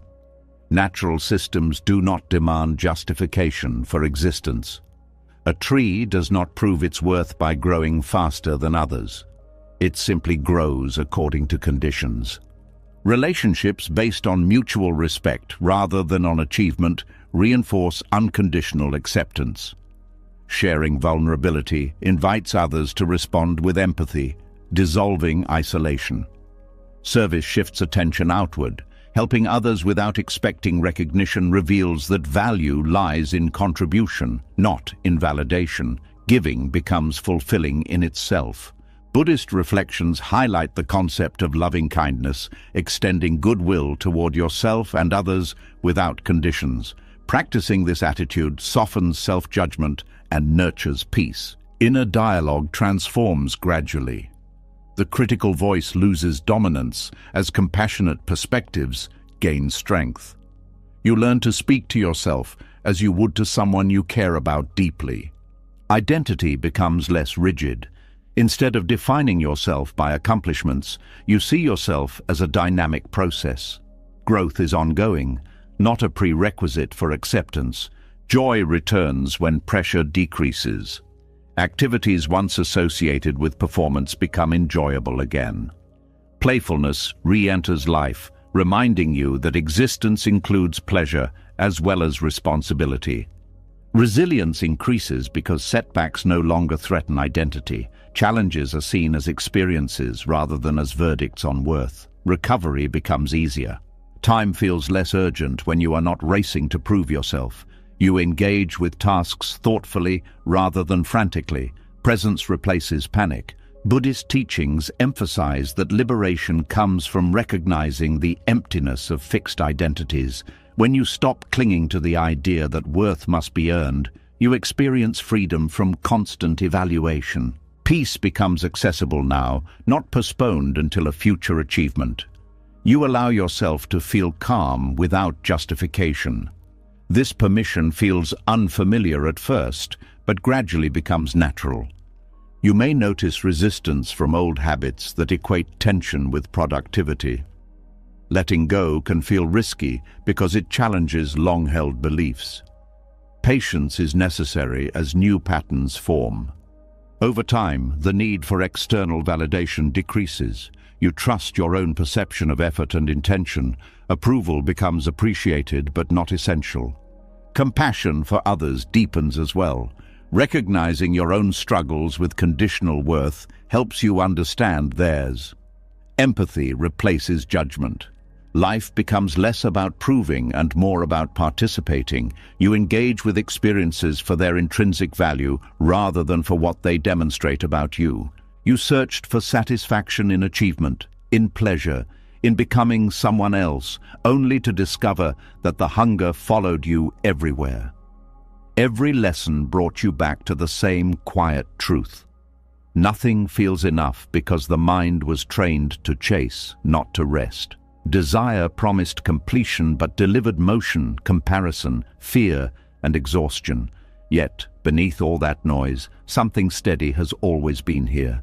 The part of you that does not need more to exist fully. When wanting loosens its grip, life stops feeling like a race you are losing and starts feeling like a moment you can finally enter. If something in this reflection touched you, write "I choose enough" in the comments. Not for me, but for yourself. A small decision to step off the endless chase and remember what it feels like to be here without needing to become anything else. If this helped you see your mind more clearly, subscribe and join this space for more reflections that quiet the noise and strengthen the part of you that was never broken.